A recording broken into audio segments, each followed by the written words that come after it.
As I have noted earlier, when decisions or resolutions based on international law are not to be implemented or enforced, then these, rightly so, could be perceived as fostering or even rewarding arbitrariness.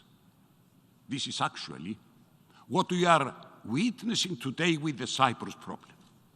Turkey, which systematically violates international law, calls on the international community to recognize its illegal fait accompli. Esteemed friends, unfortunately, this was the long-standing aim of Turkey ever since 1956. That is why, despite historical compromises by the Greek Cypriot side, all efforts on reaching a settlement of the Cyprus problem failed as a result of the intransigent stance and irrational demands of Turkey. The latest example being the conference on Cyprus held at Grand Montana in July 2017, during which, as regards the internal aspects of the Cyprus problem, the UN Secretary General assessed in his report on 28 September 2017 that and I quote, "the core outstanding issues related to governance and power sharing remained few, and that by the time the conference closed, the sides had essentially solved the key issues of effective participation." Thus, while the aim of the Secretary General to reach a strategic agreement was within close reach, the reason of their successful outcome was Turkey's inflexible stance and insistence on maintaining the anachronistic Treaty of Guarantee, the right of intervention, and the permanent presence of troops.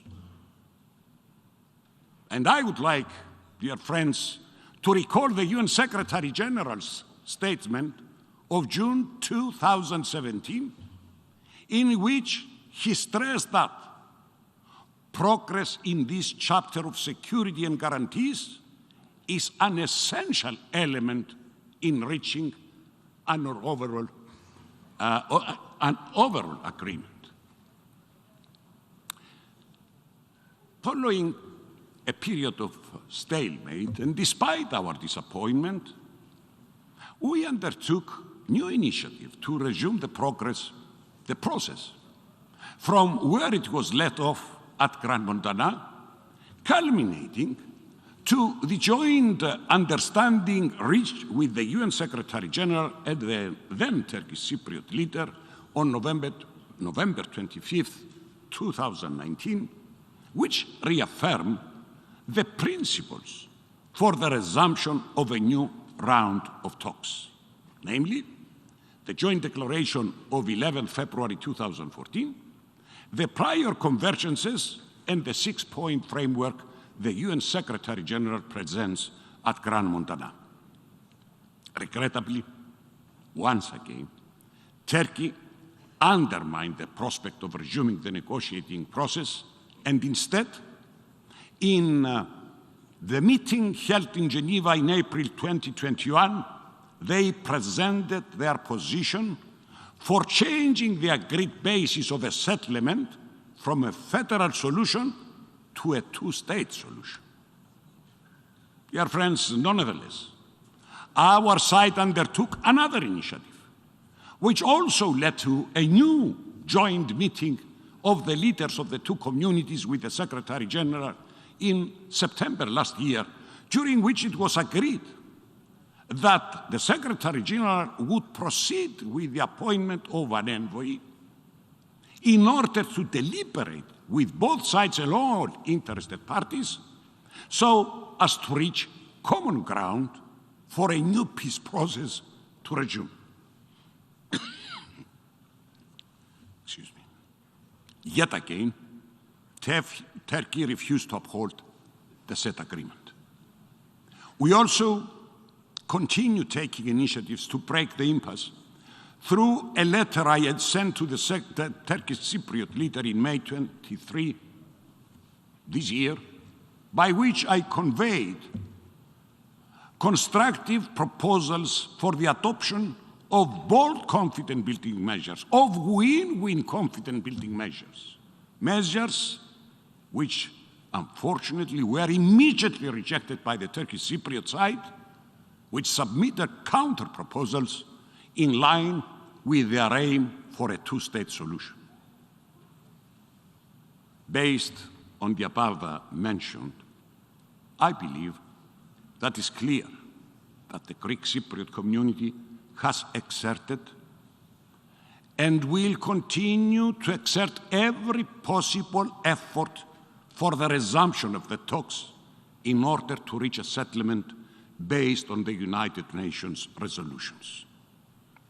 And as I have emphasized, the only way forward in resolving conflicts and for peace to prevail is none other than the unwavering adherence to international law and the UN Charter, not as arbitrarily interpreted by those who seek to disguise their revisionist aspiration.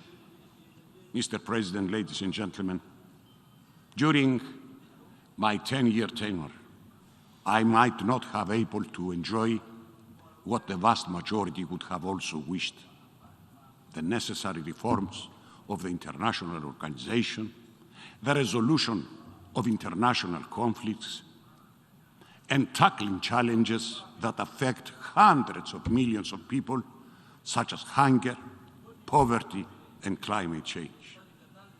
I might have not been able to see my homeland reunited with my Greek and Turkish Cypriot compatriots living in conditions of peace, prosperity, and stability. However, I earnestly hope that during my lifetime, I will be able to witness a better and more stable future for humanity. Thank you for your understanding.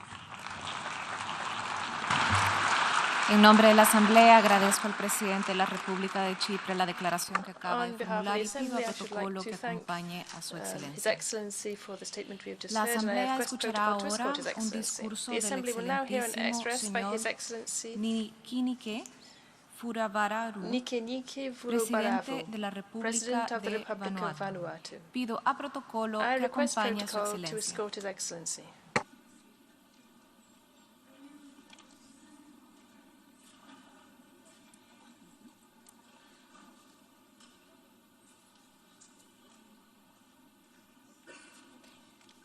En nombre de la Asamblea General, tengo el honor de dar la bienvenida al excelentísimo señor Nikinike Furuvararu, presidente de la República de Vanuatu, y de invitarlo a dirigirse a la Asamblea.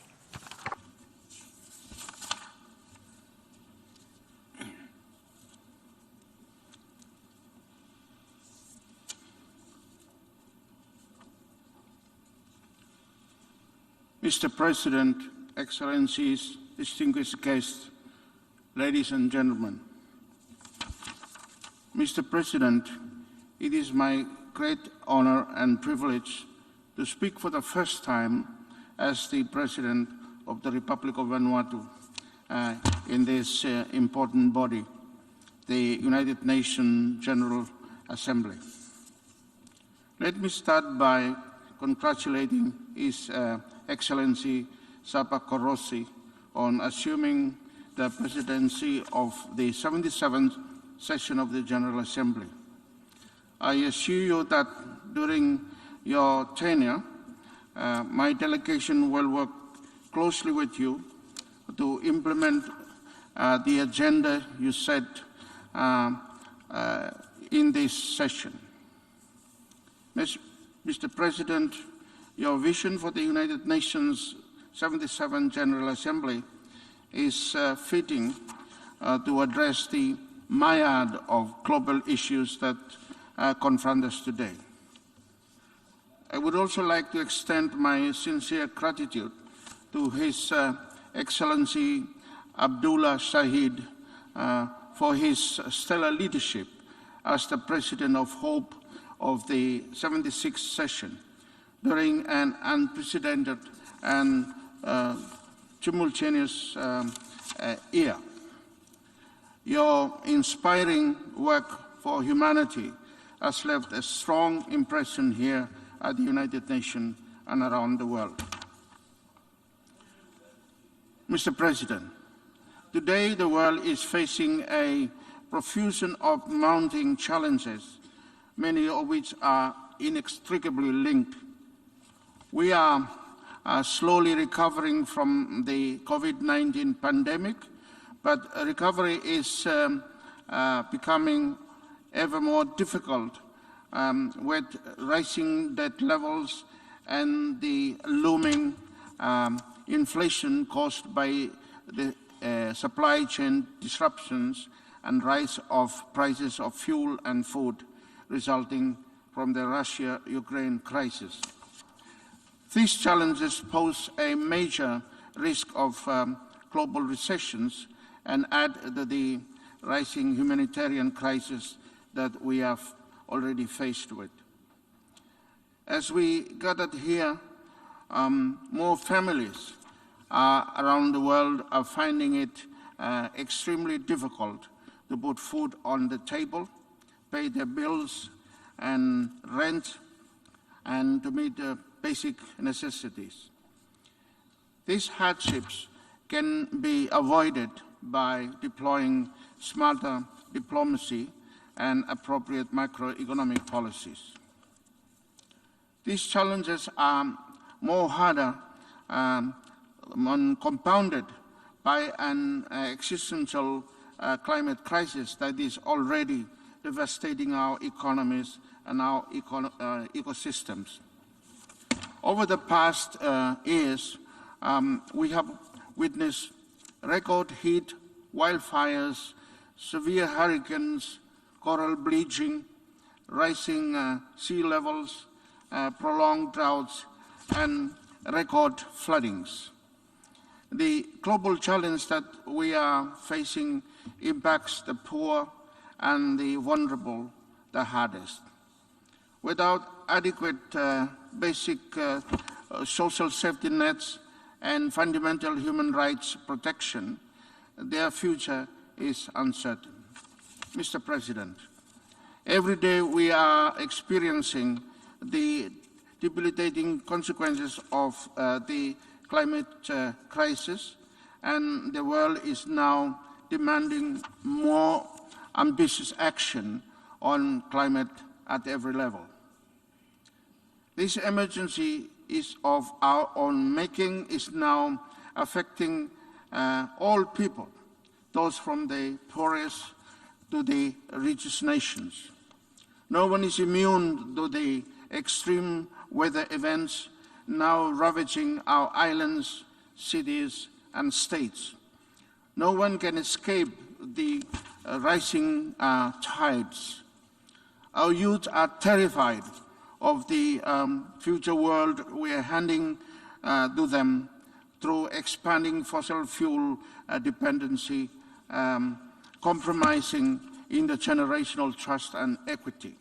Mr. President, fundamental human rights are being violated as we begin measuring climate change not in degrees of Celsius or tons of carbon, but in human lives. The time is up. Action is required now.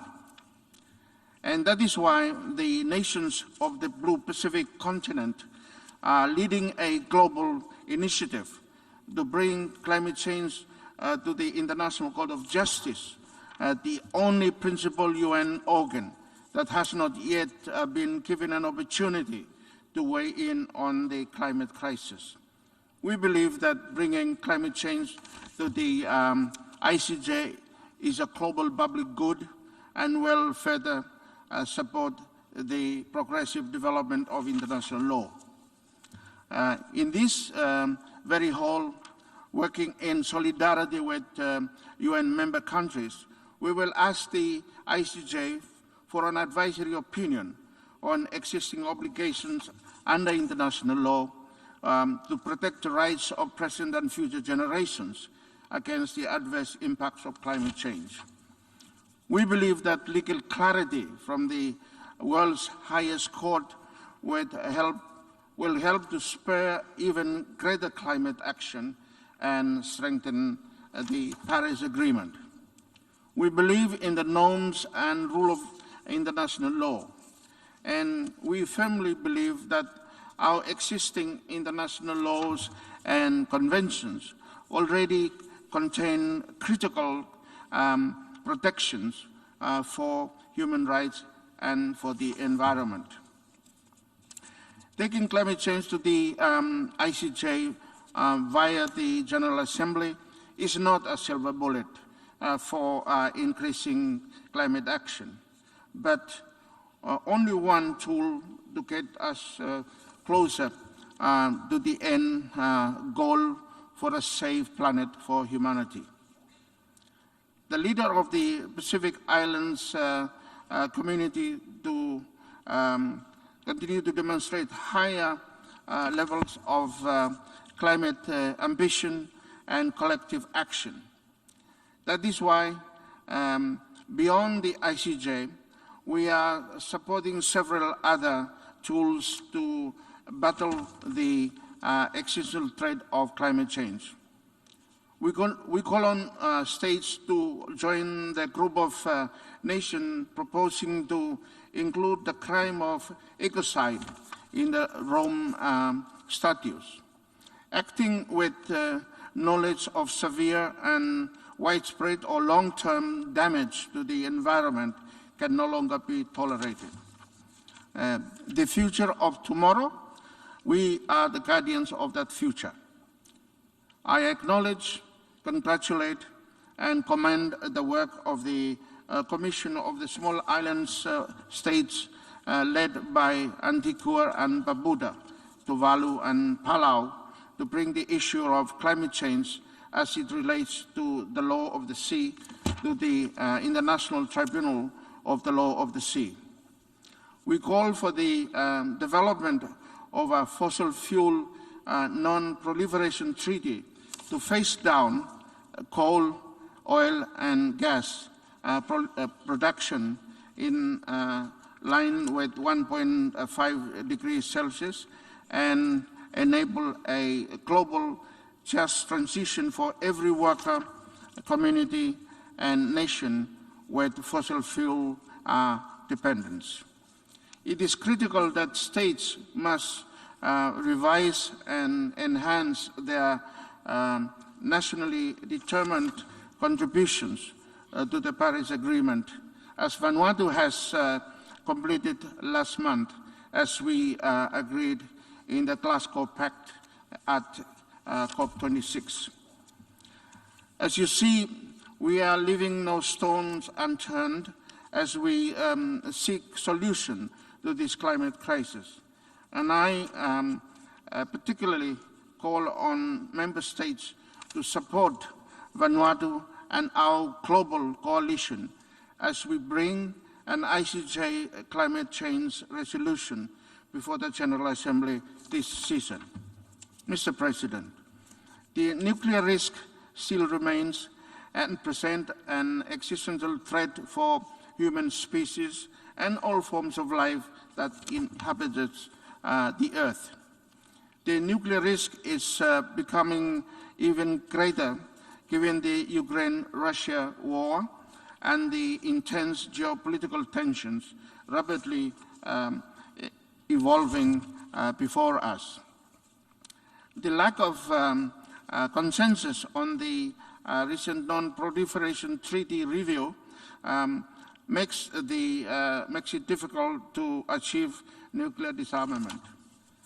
This division reveals that the NPT as a central pillar of international rules-based pillar is not seen as a priority by certain nuclear powers.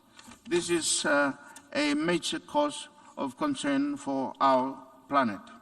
Mr. President, just like most countries in the world, my country, Vanuatu, was affected by COVID-19 pandemic. Our economy is heavily dependent on tourism, and this was halted when the borders were closed. Our economic activity significantly declined, and households' livelihoods were severely affected. We have been fortunate that the labor mobility programs that we enjoy with Australia and New Zealand has allowed Vanuatu to export these services, enabling remittance flows that has helped household income and boosted our economy. Furthermore, since most of the population resides in the rural areas, the subsistence economy has been able to sustain the livelihoods of our population. To avert economic decline and social hardships, the government responded by implementing stimulus packages that targeted household incomes and provided finance to the business sector to keep their businesses afloat. The government has been able to do this because of accumulation of budget surpluses over the years. The government launched a nationwide COVID-19 pandemic program allowing distributions of essential supplies before COVID reached Vanuatu, and as a result, only a few deaths were experienced. And as such, the vaccines rate, as soon as vaccine rates reached 70% of the total population, the borders were reopened. On this note, and on behalf of the government and people of Vanuatu, I would like to convey my gratitude to all our bilateral and multilateral partners that had assisted Vanuatu during this very difficult time. The COVID-19 taught us a few lessons, one of which is that the need to ensure that digital inclusion is prioritized in all our economies. As soon as our schools were closed in Vanuatu, it was difficult for many students to have online classes due to the lack of connectivity. I am sure that this is not only a phenomenon experienced in Vanuatu, but in other developing countries as well. This is why I believe digitalization requires a concerted global response and action. Without it, the many goals spelled out in the 2030 agenda may not be realized. Vanuatu is gradually recovering from COVID-19 and tropical cyclone Harold. The borders are opened and tourism is starting to bounce back.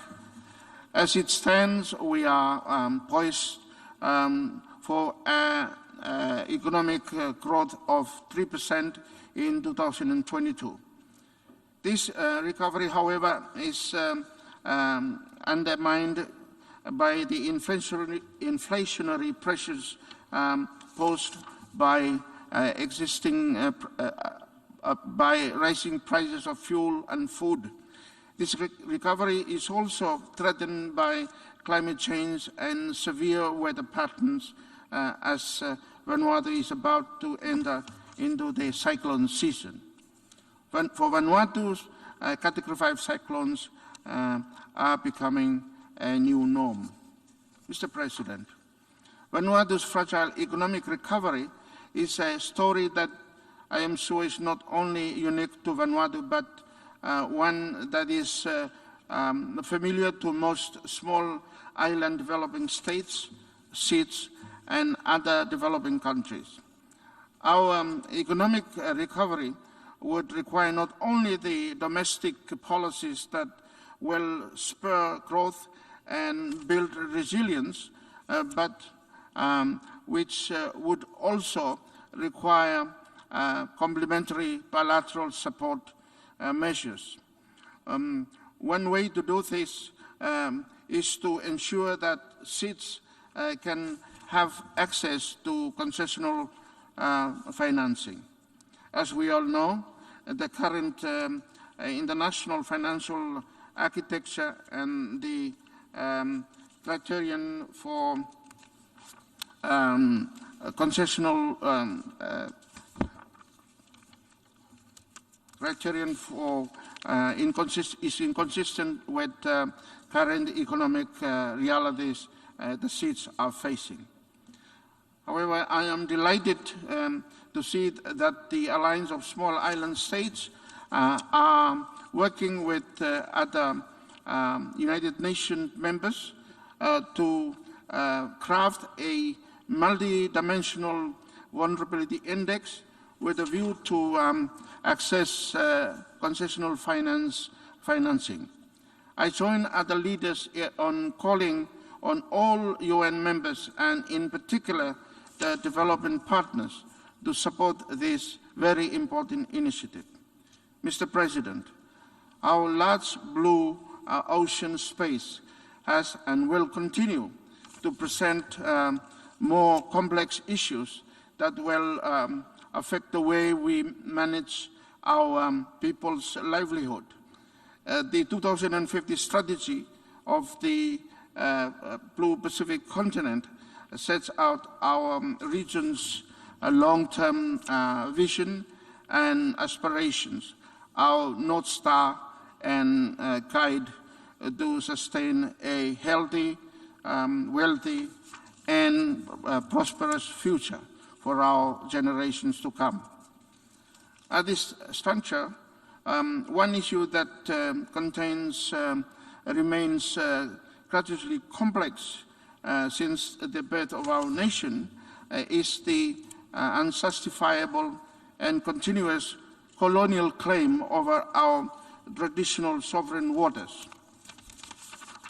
The rights of the indigenous people and their entire territorial waters within our region must be regained and installed in order to enable a sovereign state to shoulder and manage the ever-rising complexity for which the blue ocean space brings forth. In this context, the major security and political issue for my country, Vanuatu, remains the illegal claim of the Matthew and Hunter Islands. Mr. President, with human rights principles being so well embedded in the UN Charter, and despite countless pleas here in this august body, human rights violations continue globally across sovereign and disputed spaces. Here and across the wider Blue Pacific is no different. Drawing inspiration from the Secretary General's opening statement on Tuesday, global report cards will continue to remind our community that more still remains to be done. Mr. President, in closing, worsened by the deterioration in law and order in many areas around the world, the challenges before us are a somber reminder that we are still failing short from achieving the ideals envisioned by the UN Charter. The United Nations, as the heartbeat of multilateralism and global cooperation, remains well placed to address these challenges. I know that it can be done, but only if we trust one another and work together for the betterment of our common humanity. Our children are watching. Their future is in our hands. The time to act and lead is now. Thank you all for your attention. En nombre de la Asamblea, agradezco al presidente de la República de Vanuatu la declaración que acaba de formular y pido al protocolo que acompañe a su excelencia. La Asamblea escuchará ahora un discurso. La Asamblea escuchará ahora un discurso del excelentísimo señor Mahmoud Abbas, presidente del Estado de Palestina. Pido al protocolo que acompañe a su excelencia.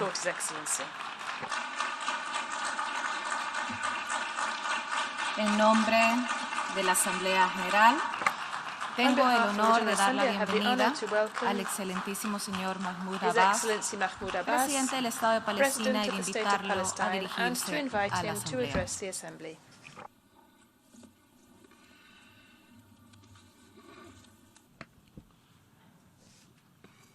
بسم الله الرحمن الرحيم. In the name of God, the merciful, the سعادة compassionate, السيد شابا كروشي Your Excellency Chaba رئيس Korochi, الجمعية العامة President of للأمم the General المتحدة، Assembly, معالي السيد Your أنطونيو Excellency غوتيريش Antonio Guterres, الأمين العام للأمم Secretary General of the المتحدة، United Nations, السيدات والسادة ladies and رؤساء وأعضاء gentlemen, heads and الوفود، members of delegations, السلام عليكم may ورحمة the peace of الله God be upon you. وبركاته.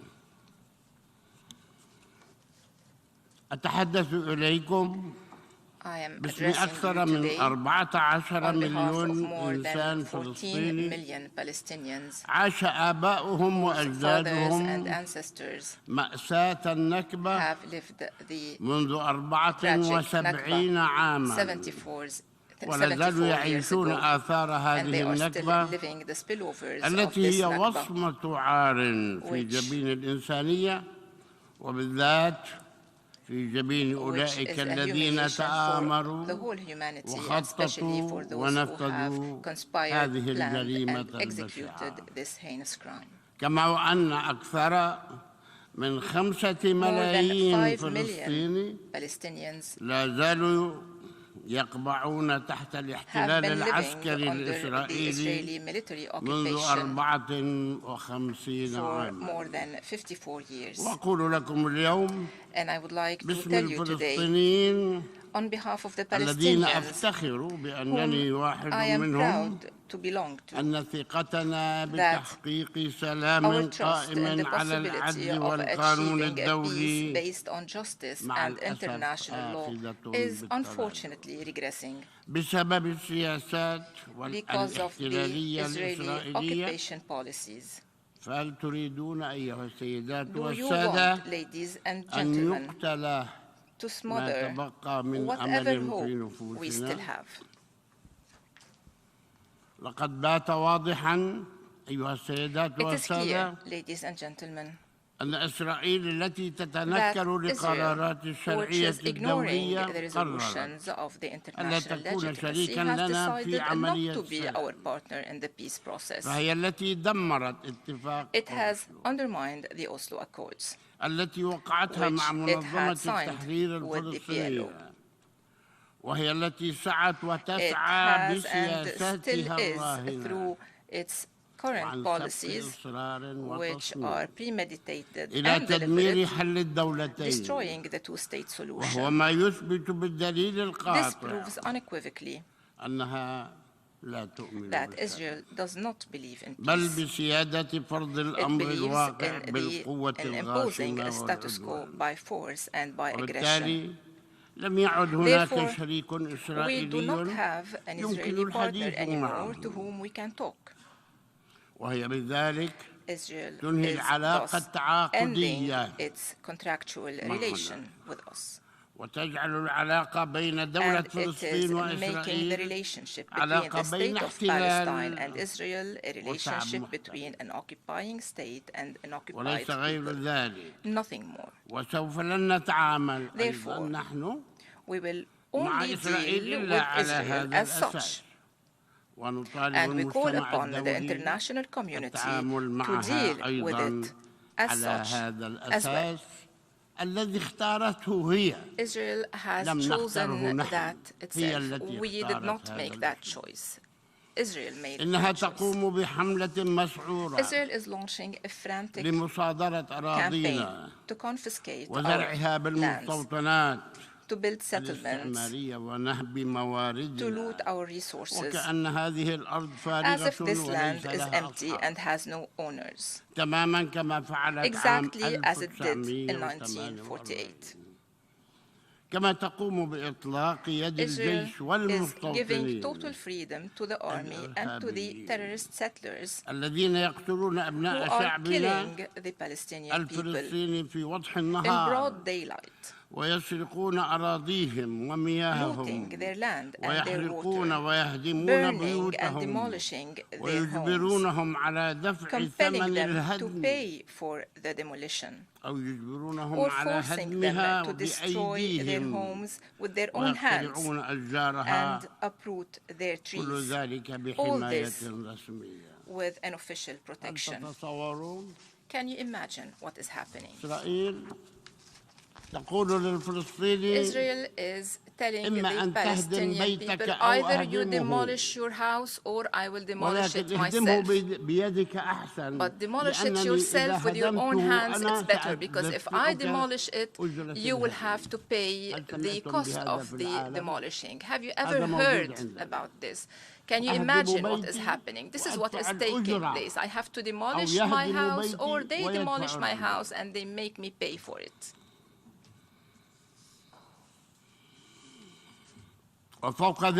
Furthermore, سمحت الحكومة الإسرائيلية بتشكيل منظمات إرهابية عنصرية authorized the establishment of Jewish racist terrorist organizations exercising terrorism against our people. They have provided them with protection while they are aggressing the Palestinians and calling to expel them from their homes. من ديارهم. ويأتي على رأس هذه المنظمات الإرهابية شبيبة التلال the Hilltop Youth, ومجموعات تدفيع الثمن Price Tag, لهافا وجماعة أمناء الهيكل, Temple Guardians, وغيرها and many others.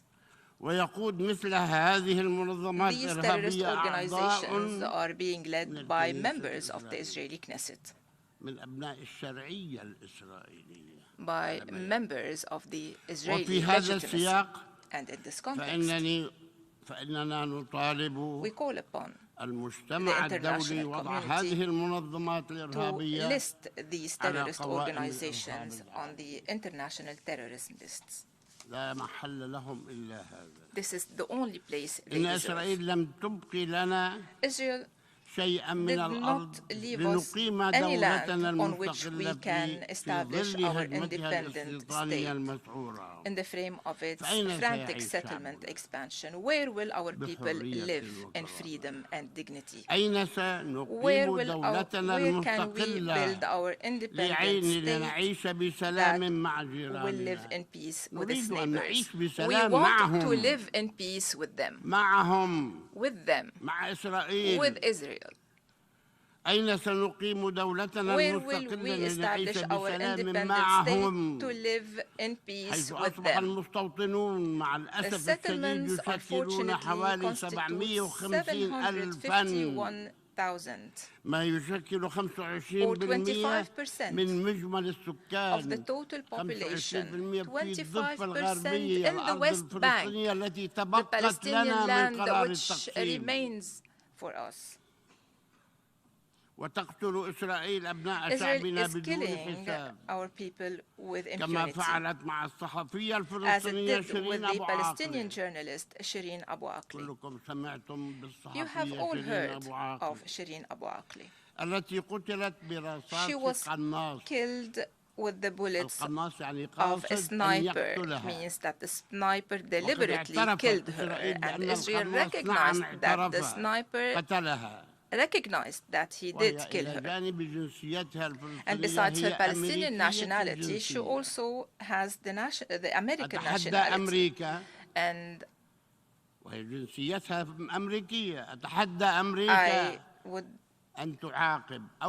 dare the United States to prosecute those who have killed this American national. Why? Because they are Israelis.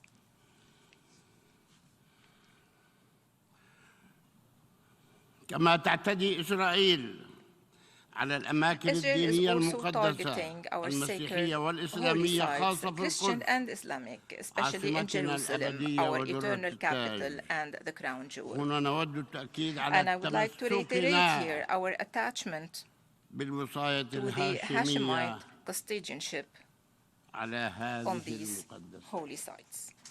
هذه هي المقدسات الإسلامية والمسيحية Muslim and Christian holy sites that are being targeted on a daily basis by Israel without any justification. Every day, here they are attacking the funerals of Shireen Abu Akleh inside the church, inside that holy place. They have attacked the procession, and this is what Israel is doing in the holy sites. Israel is also imposing falsified curricula in our schools in occupied Jerusalem. They are inventing curricula. With the same authors, they take the book and they change what is put in that book, and then they impose the curricula on our children to control what they are learning. This is a violation of international law. Israel is also disrupting the presidential and legislative Palestinian elections by forbidding the Palestinian citizens in Jerusalem to take part in these elections. And this has taken place in 1996, in 2005, and in 2006. So there are 3 precedents, 3 times where they did so. And they ask us, why don't you organize elections? We are ready. We have issued the decrees to organize these elections, and we have decided to organize the elections, but Israel did not allow us to do so. Therefore, we did not cancel the elections. We only postponed them.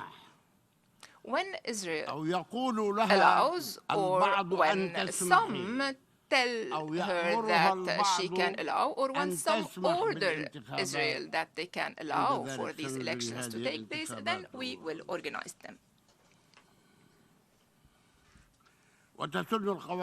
Israel is enacting racist laws, consecrating the apartheid regime. Yes, apartheid. And if they do not like the appellation, this is the truth. They are an apartheid regime.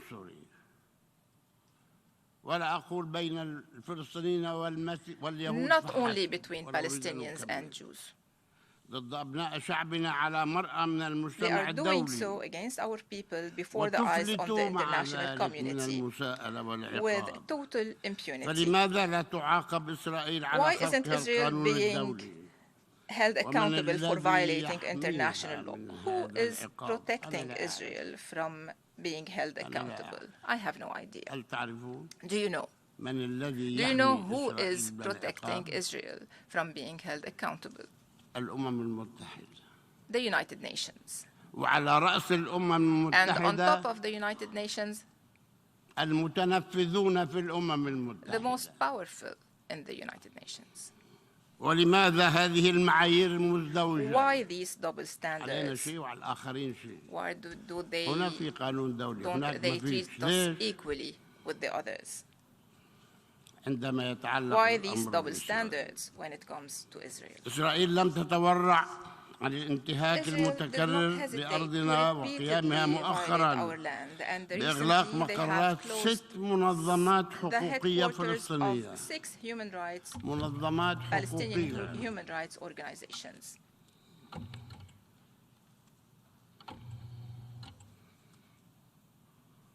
تبحث عن القانون، تحاول أن تطبق القانون، وهي تعمل إذا أخطأنا تعمل ضدنا وتحاسبنا نحن السلطة وتقول أنتم أخطأتم. إسرائيل فجأة تعتبر هذه المنظمات إرهابية considers that these organizations are terrorist organizations and they raid their headquarters and they loot their assets. They confiscate their documents and burn them. They do whatever they please. And the whole world is saying that this is wrong, except for Israel. It is saying that it is not wrong. This is what Israel has done in the offices of these human rights organizations. What would it have done if they weren't human rights organizations? Ladies and gentlemen, Israel, ever since it was created, has committed heinous crimes against our people when they destroyed 529 Palestinian villages, expelling their dwellers during and after the war of 1948.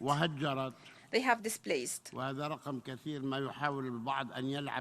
figure that some try to manipulate sometimes. They have displaced 950,000 Palestinian refugees, so half of the Palestinian people back then, 950,000, not as Israel says 250,000. No, 950,000. Those are the UNRWA statistics.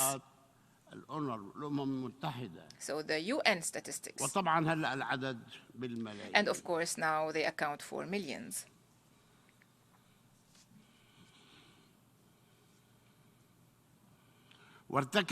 Israel has committed ever since and until now more than 50 massacres. More than 50 massacres. Since 1948 and until today. And some of those massacres have been recently committed, and Israel recognized that it had deliberately committed these massacres, and that they have targeted the farmers coming back from their agricultural land, and they killed them in cold blood. 50 or 51 massacres. The most recent of which was against Gaza, which was targeted with missiles. I will not tell you how many elderly it killed, but the New York Times, it's a US newspaper, so the New York Times said 67 children were killed in Gaza. Of course, they were carrying missiles, and they were in tanks, and they were launching missiles. 67 children, those are their photos. They were killed by Israel. Who is going to assume this responsibility, and why did Israel kill them?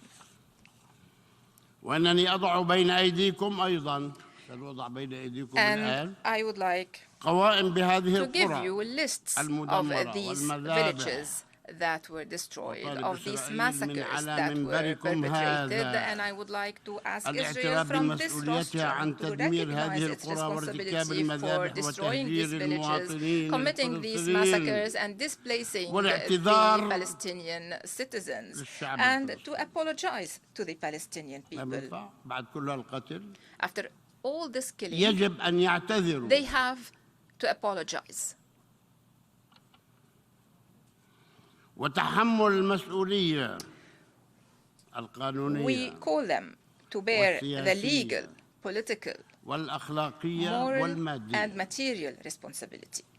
يجب أن يحاسب. They should be held accountable. ويجب أن يحاسبهم المجتمع الدولي. And the international community should hold them accountable. الآن. We ask the international community right now to hold them accountable for what they have done, for the massacres they have committed.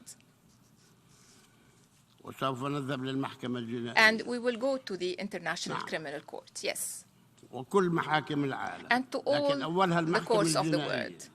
But first and foremost to the International Criminal Court, بتحمل مسؤولياتها to ask القانونية Israel والأخلاقية to والمادية shoulder وغيرها. its legal, political, moral, and financial ترى هل يريد responsibilities. الشعب الإسرائيلي أن يكون I ask ويبقى here, does مستعمرا the Israeli لشعب people شعب want to آخر remain إلى a الأبد؟ colonizing people forever? 75 76 سنة لا يمكن. They have been so for 75 يعني هل years. ننتظر Until when? قرناً؟ أنا أسألكم هل I would like to ننتظر ask قرناً you, should we wait for a أو century قرنين؟ or maybe for 2 centuries? لم يبقى على وجه هذه البسيطة إلا نحن تحت We are the الاحتلال. only people on this planet still living لماذا؟ under occupation. Why? Why? أيتها الجمعية العامة You, يا أعضاء المجلس as General الأمن Assembly, you members of the Security وحقوق Council, الإنسان لماذا نتحمل نحن؟ you advocates of human ونبقى rights, تحت why الاحتلال؟ should we remain under وشو occupation? ناقصين؟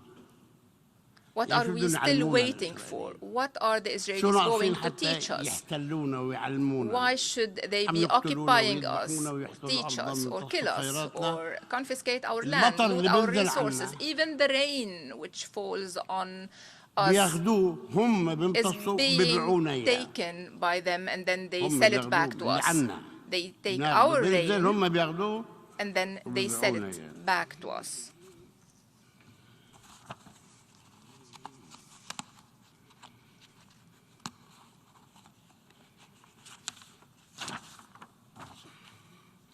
سيدات والسادة، Ladies and gentlemen, إننا لا نقبل أن نبقى we الطرف do not الوحيد accept to remain the الذي only يلتزم party باتفاقات وقعناها respecting مع the agreements we إسرائيل have عام signed with 93. Israel in 1993.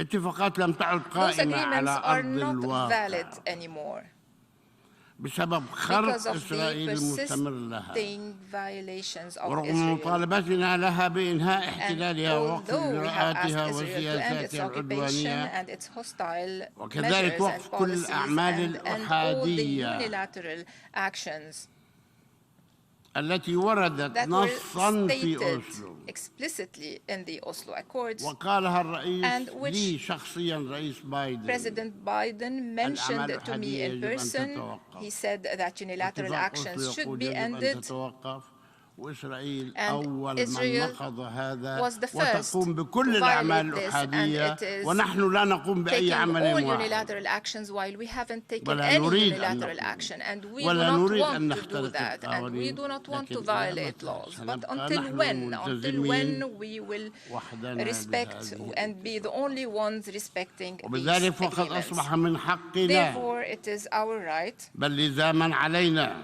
rather our أن نبحث obligation, عن وسائل أخرى للحصول على to look for حقوقنا other means to recover وتحقيق our rights السلام and القائم to على achieve العدل. a peace built on justice, بما في ذلك تنفيذ اتفاق including القرارات التي the اتخذتها implementation of the هيئاتنا resolutions القيادية that were adopted by our وعلى leaderships, رأسها برلماننا. especially our منذ 7 parliament. سنوات البرلمان أخذ 7 years ago, قرارات the parliament وكنا adopted نقول له decisions, انتظر and we used to tell them, اصبر wait for a little, لعل wait for وعسى a while, اصبر maybe things لعل will وعسى change, be أمريكا patient, تتراجع maybe إسرائيل تتراجع the US or ولكن لا Israel أحد will change their يسمع. stance, but إننا نقدم على no one اتخاذ listened to هذه us. القرارات we are making these من أجل decisions الحفاظ in على order وجودنا to الوطني preserve على our national أرضنا ومن existence أجل on our الحفاظ land, على and in order حقوقنا to uphold التاريخية our في historical وطننا rights in our تحت nation مظلة منظمة under the التحرير umbrella الفلسطينية of الممثل the الشرعي PLO, والوحيد the للشعب only الأفغاني legitimate representative of the Palestinian والتي people, ينضوي تحت رايتها brings أبناء together الشعب all الفلسطيني the people, في all the كل Palestinian مكان people, في wherever العالم. they are in the world, في الوطن inside والمخيمات Palestine, in the refugee ومخيمات camps, اللجوء وفي الشتات. and in the كل من diaspora. يحمل All جنسية those who have the فلسطينية Palestinian أو كان nationality يحمل or جنسية used to have the فلسطينية Palestinian ينضوي تحت nationality لواء fall under the umbrella الحضور of the الكريم. PLO. Dear participants, لقد أصدرت الأمم the المتحدة United Nations بهيئاتها in its different المختلفة organs مئات has القرارات adopted الخاصة hundreds of بفلسطين. resolutions on Palestine. ولم ينفذ None قرار was implemented. معقول Is it possible? ولا قرار Not أتحدى a single resolution was لم ينفذ implemented. قرار 754 754 قرار resolutions صدرت منكم من الجمعية العامة from the General Assembly. 97 قرار 97 resolutions صدروا من مجلس from the الأمن Security Council. 96 قرار 96 resolutions صدر من مجلس حقوق from the الإنسان Human Rights ولم Council. ينفذ واحد. And not one was implemented. كيف؟ How come? لماذا؟ Why? لماذا عندما يصدر القرار هنا Why when a وهناك resolution is taken الكل here or يقول there, الله أكبر فازعا فارعا everyone calls دارعا for its تنفيذ implementation الشرعية الدولية and وإحنا هذا calls for كله implementing the ولا international واحد legitimacy, يسأل while all these resolutions were القرار. adopted for Palestine and no one cares. قرار واحد Not a single نفذوا قرار resolution. واحد اقلعوا عيننا Implement وقولوا لنا one القرار single نفذناه. resolution and tell us we have implemented it. طب احنا بدنا تنفيذ قرار واحد. We want the implementation of a single بدنا. resolution. And right now, القرار 181 Resolution اللي صدر 181, عنكم. which you have adopted, 181 اللي قسم Resolution فلسطين 181 رغم انه ظلما وعدوانا بس قابلينه.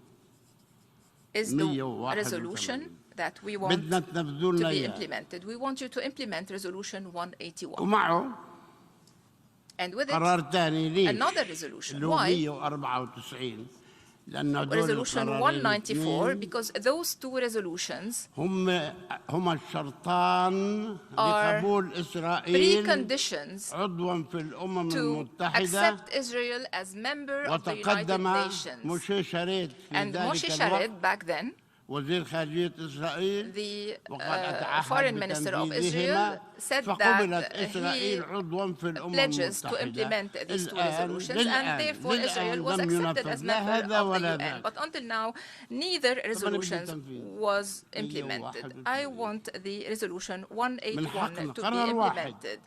One single resolution. It is our علينا، right to ask اكسروا for its عيننا. implementation. قولوا هاي نفذنا لكم So, القرار. go ahead, implement it and tell us that you have done so. احنا قدمنا طلب للأمين We have العام submitted a request to the لتنفيذها. Secretary General to implement ممكن؟ this resolution. Is it possible? ولا كمان تزبلونا كما Or are you going زبلتمونا to في ignore كل us مرة. once again, as you have been doing for so long? إن شاء الله بتسمع. كما سوف تشرع دولة فلسطين في The state إجراءات of الانضمام Palestine إلى will منظمات also start دولية the أخرى. accession process إحنا to أتاح join لنا other international انضمامنا organizations. كعضو مراقب. We إحنا were الآن عضو allowed مراقب to في الأمم join as المتحدة. an observer state كل to the UN. We are an observer state in the United وكل Nations. هالزيطة والزنبليطة 15 مليون فلسطيني 15 كلهم million متعلمين Palestinians, all of them كلهم educated. وكلهم مثقفين ونحن All of them مراقب. طيب ماشي. highly educated, but we are هذه only العضوية observer أعطتنا members. Fine. الانضمام إلى بعض But this المنظمات membership الدولية. allowed إن us شاء الله to من accede to بكرة other international organizations. نكمل. And starting tomorrow, we will فراح ننضم pursue this. حقنا And it is our right, لمنظمة so. الصحة and العالمية we will be joining the WHO, ومنظمة الملكية الفكرية the WIPO, ومنظمة الطيران المدني and الدولي. the ICAO. بدنا نتقدم We وهذا حقنا. are going to accede to these organizations, and this is وما our حد right. يلومنا.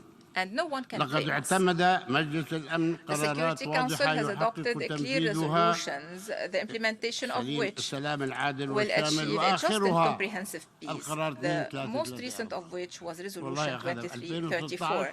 In مجلس الأمن 2016, the أمريكا Security Council and the United جاءت بهذا States القرار. itself طيب submitted this resolution. واعتمد القرار. The resolution was وبعد adopted, يومين and 2 days later, إجا السيد ترامب Mr. Trump قدس الله سره وألغى كل شيء بما في هذا القرار. cancelled everything, including this resolution, and came up with the ultimate deal and all his other projects that we have totally rejected. That was a resolution submitted by the United States and adopted with the sponsorship of the United States, but it has disappeared. Why? Because Mr. Trump rejected it. And I would like to remind you that we do not need double standards anymore. If we are prohibited from getting a full membership for the state of Palestine in the United Nations and protecting the Palestinian people, we have been asking you to protect us from aggression, but no one has done anything. And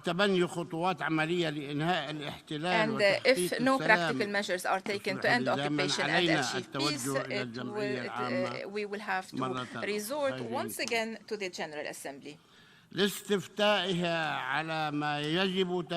ask the resolution to take the necessary legal and political steps to achieve that goal. And then we hope, we have the right to hope. We hope to be able to hope. We are living on this hope. We are confident. We are confident that the General Assembly which will fully shoulder its responsibility. Ladies and gentlemen, I am confident that you will understand why we are going to take all these measures now. Throughout the past years, we have tried everything in order to convince Israel to go back to the negotiation table, based on the resolutions of the international legitimacy and the signed agreements, but Israel refused and is still refusing to do that. Ladies and gentlemen, with all due respect to what the international community has done or has tried to do, at least, because they haven't done everything. أو حاول أن يقوم به من دعم وإسناد سياسي ومادي لشعبنا وقضيته العادلة، فإنه للأسف الشديد عاجز عن إنهاء الاحتلال وردع العدوان الإسرائيلي البشع والمتواصل على شعبنا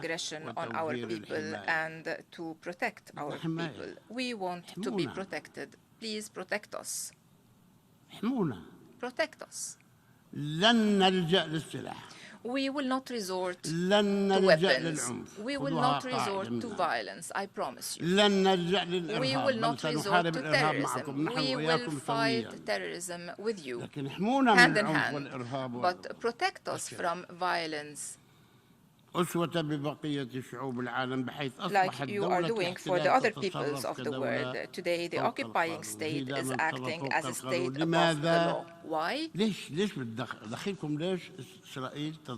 Do you know why Israel is acting as if it were a state above the law? Why? Can anyone answer me? No one will answer me. Surprisingly, states like مثل الولايات المتحدة الأمريكية تدعي أنها الحامية للقانون الدولي وحقوق الإنسان تقدم while at the same time providing and I will تقدم الدعم اللامحدود providing unlimited support وتحميها من المساءلة والمحاسبة from accountability وتساعدها على المضي قدما في سياساتها العدوانية وفي ازدرائها للمجتمع الدولي بأسره وما كان بمقدور إسرائيل أن تفعل ذلك دون غطاء أو دعم من هذه إذا أنتم ما بدكم تقولوها مجاملة أنا بدي أقولها واللي يزعل يزعل.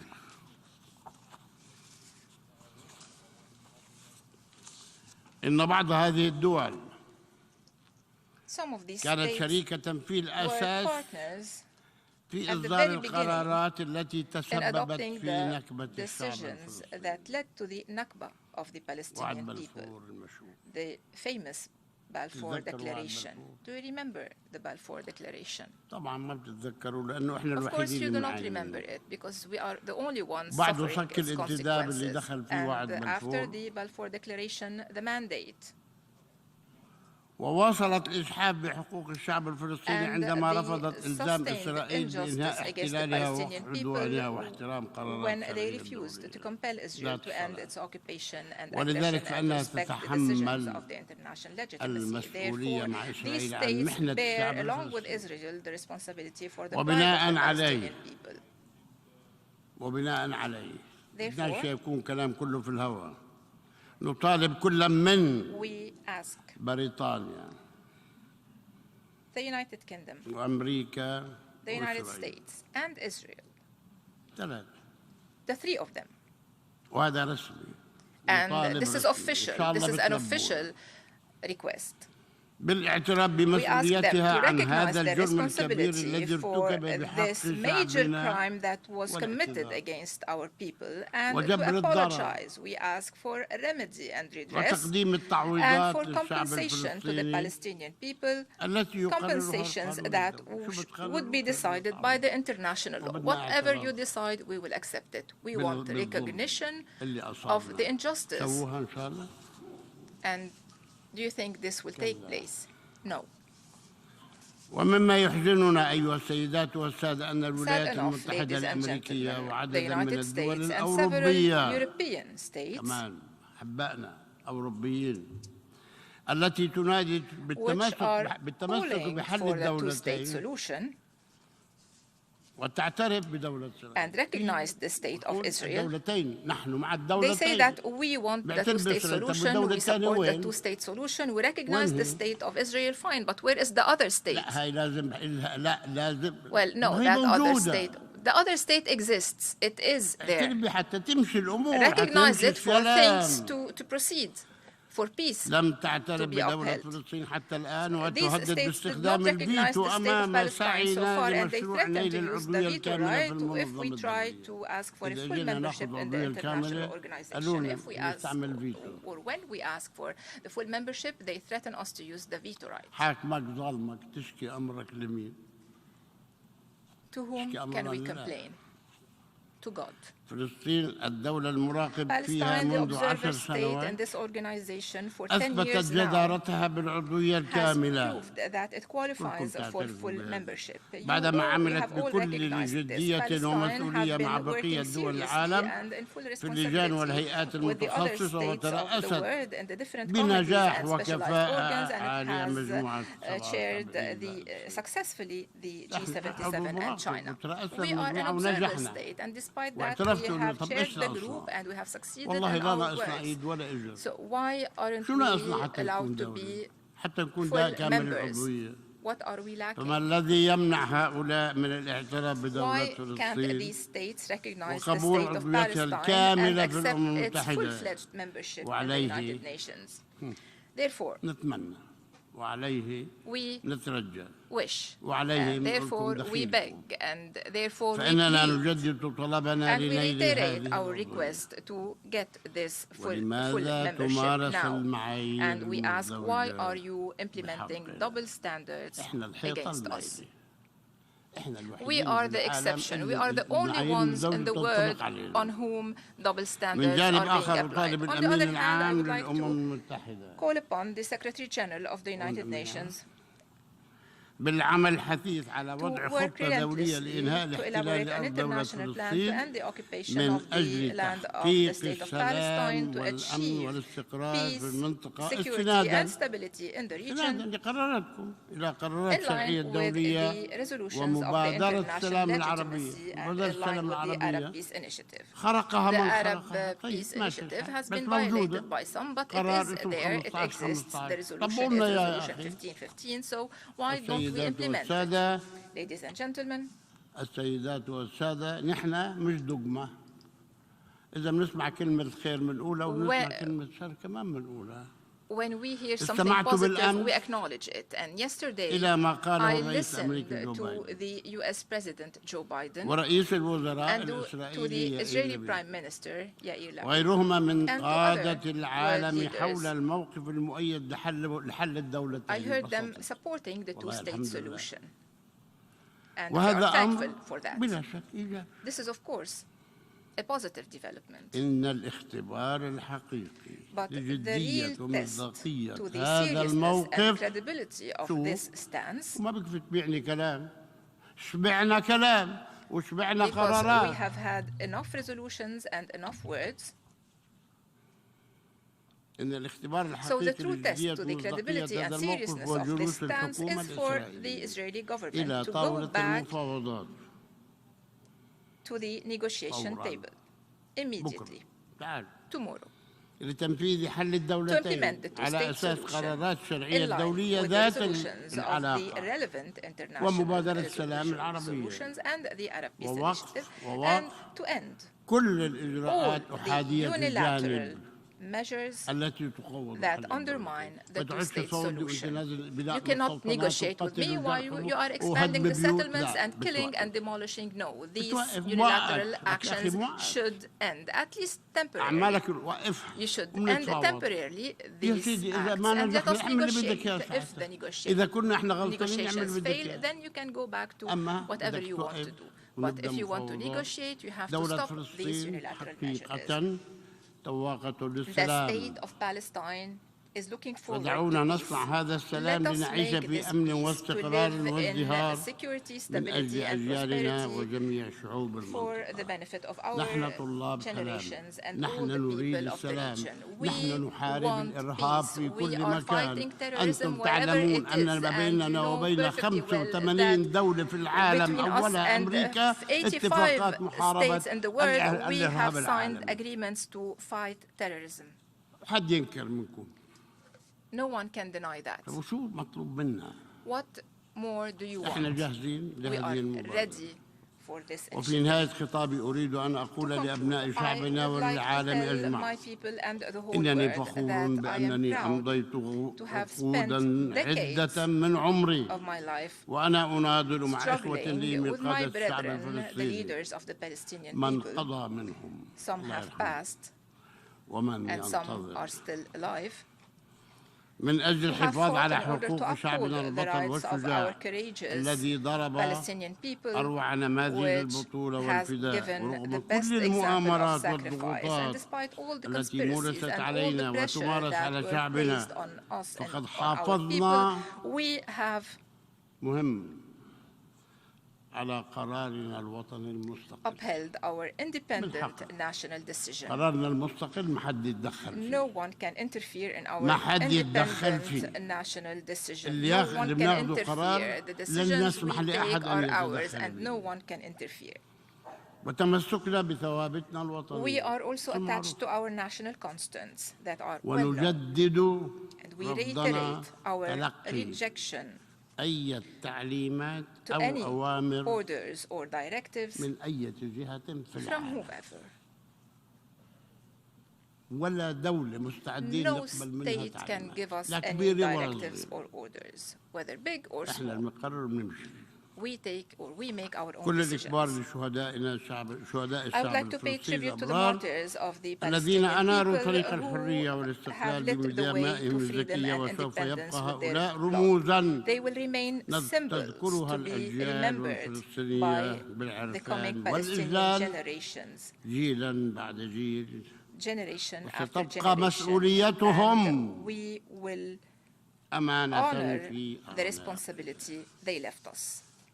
أما أسرانا البواسل As for our brave يزعل prisoners, يزعل ويرضى اللي يرضى ضمير شعبنا they are الحي the living conscience الذين of our يضحون people. بحريتهم من أجل Are حرية شعبهم sacrificing their freedom for هؤلاء the freedom تعجز of their people. الكلمات عن وصفهم I would like to pay هم tribute شهداء to the أحياء brave prisoners who are living martyrs. مؤبدات ولا 5 مؤبدات شهداء أحياء يعني They have taken 4 or 5 life sentences. They are هم in أبطال prisons, but وقادة they are راسخون heroes and they وستظل are our حريتهم leaders.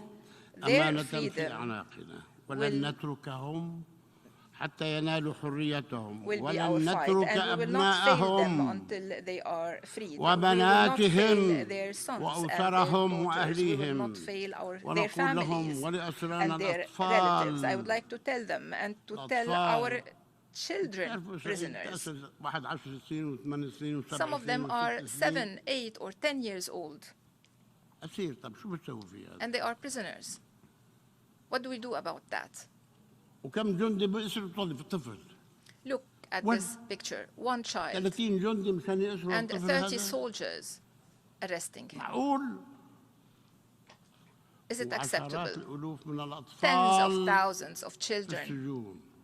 are in prison. من يقبل أي ضمير حي في العالم أي Who can قانون accept دولي that? Which يقبل أن international طفل law, عمره 7 which سنين conscience ينأسر can accept ويقعد for ينسجن a وينحكم 7-year-old على child إيه؟ to be هو غير imprisoned مسؤول and عمليا prosecuted? قانونيا غير مسؤول عن كل Legally أفعاله. speaking, he is not responsible for his acts.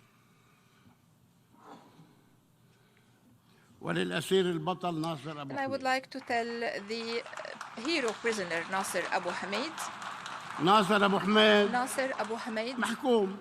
طيب was محكوم. indicted and convicted. شوفوا كيف صار شلون صار Look وكيف at صار. him, how الآن هو he كوم was and how he is now. ينتظر الموت He is waiting في for أي his لحظة. death طيب خلي أمه تشوفه. any time now. دقيقة. His mother is ما هو asking to الضرر see اللي him for a single بصيبكم minute. يا ناس؟ Why لماذا لا تسمحوا لابنه aren't you أن allowing تراه his mother دقيقة to وهي see أم him for a single الشهداء minute? She is a وأم mother الأسرى of a martyr. أم ناصر أبو حميد Nasser Abu أم Hamid الشهداء وأم الأسرى is a hero, يعني عندها is من a أولادها martyr, شهداء and she وعندها has من أولادها among أسرى her وبدها هذا sons الولد prisoners تشوفه and martyrs, and she wants to ممنوع see تشوفه her son for في a single أي minute دين before he هذا في passes أي شرع هذا away. No religion, no law can تحية accept this. مني ومن على هذا المنبر لوالدة From ناصر this rostrum, I would like أم to pay الأسرى والشهداء tribute to the mother of ومن Nasser, المؤسف the أن mother سلطة of الاحتلال لم martyrs تسمح and لها of برؤية prisoners. أبناء Unfortunately, ابنها the الأسير occupying power did البطل not allow her to see بدقيقة her واحدة son, وهو the يفارق hero, the الموت prisoner, for a single minute بسبب while الإهمال he is الطبي. struggling against death معه because سرطان. of medical negligence. طيب أسير. He is a cancer وارتكب patient. جريمة. He is إنسانية a متعالجة. prisoner. He committed a crime, معه but سرطان. from ممنوع the يتعالج. human point of view, he ممنوع should be يشوف أمه. treated, but he's not allowed to be وممنوع treated. He's حد not يشوفه allowed to بعد see ما his يموت. mother, إحنا في and no عندنا one is مئات allowed to see him القبور even والأرقام. after he passes اللي away. بياخذوا الشهيد أو الميت وبحطوه في السجن رقمي. They take ليش بيعاقبونا فيه أو the prisoner who بيعاقبوا passed away, مئات السنين and they do not مش allow عشرات السنين his family منذ to take him 67 back. للآن في This has been going on شهداء since 1967. There بالسجن are الرقمي أو بالثلاجة. martyrs who are placed وين هذا in boxes وين هذا with بنباع numbers الكلام away هذا؟ from their families.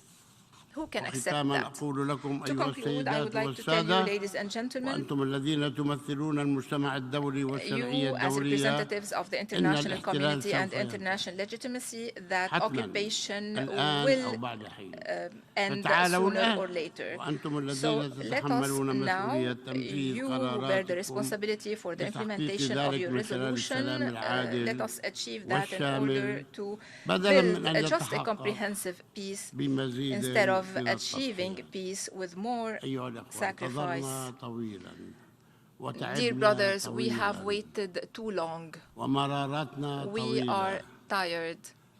فهل لديكم حل؟ Do you have a solution? أريد حلا. I شكراً. need a solution. Thank you. En nombre de la Asamblea, agradezco al presidente del Estado de Palestina la declaración que acaba de formular y pido protocolo que acompañe a su excelencia. Ahora continuaremos el debate general. We shall now continue the general debate. La Asamblea escuchará ahora un discurso del Assembly will hear an excelentísimo address señor by His Charles Excellency Michel, Charles presidente del Michel, Consejo President of the Europeo de la European Unión Council of the Europea. European Union. Pido a protocolo I que request acompañe a protocol su to excelencia. escort His Excellency.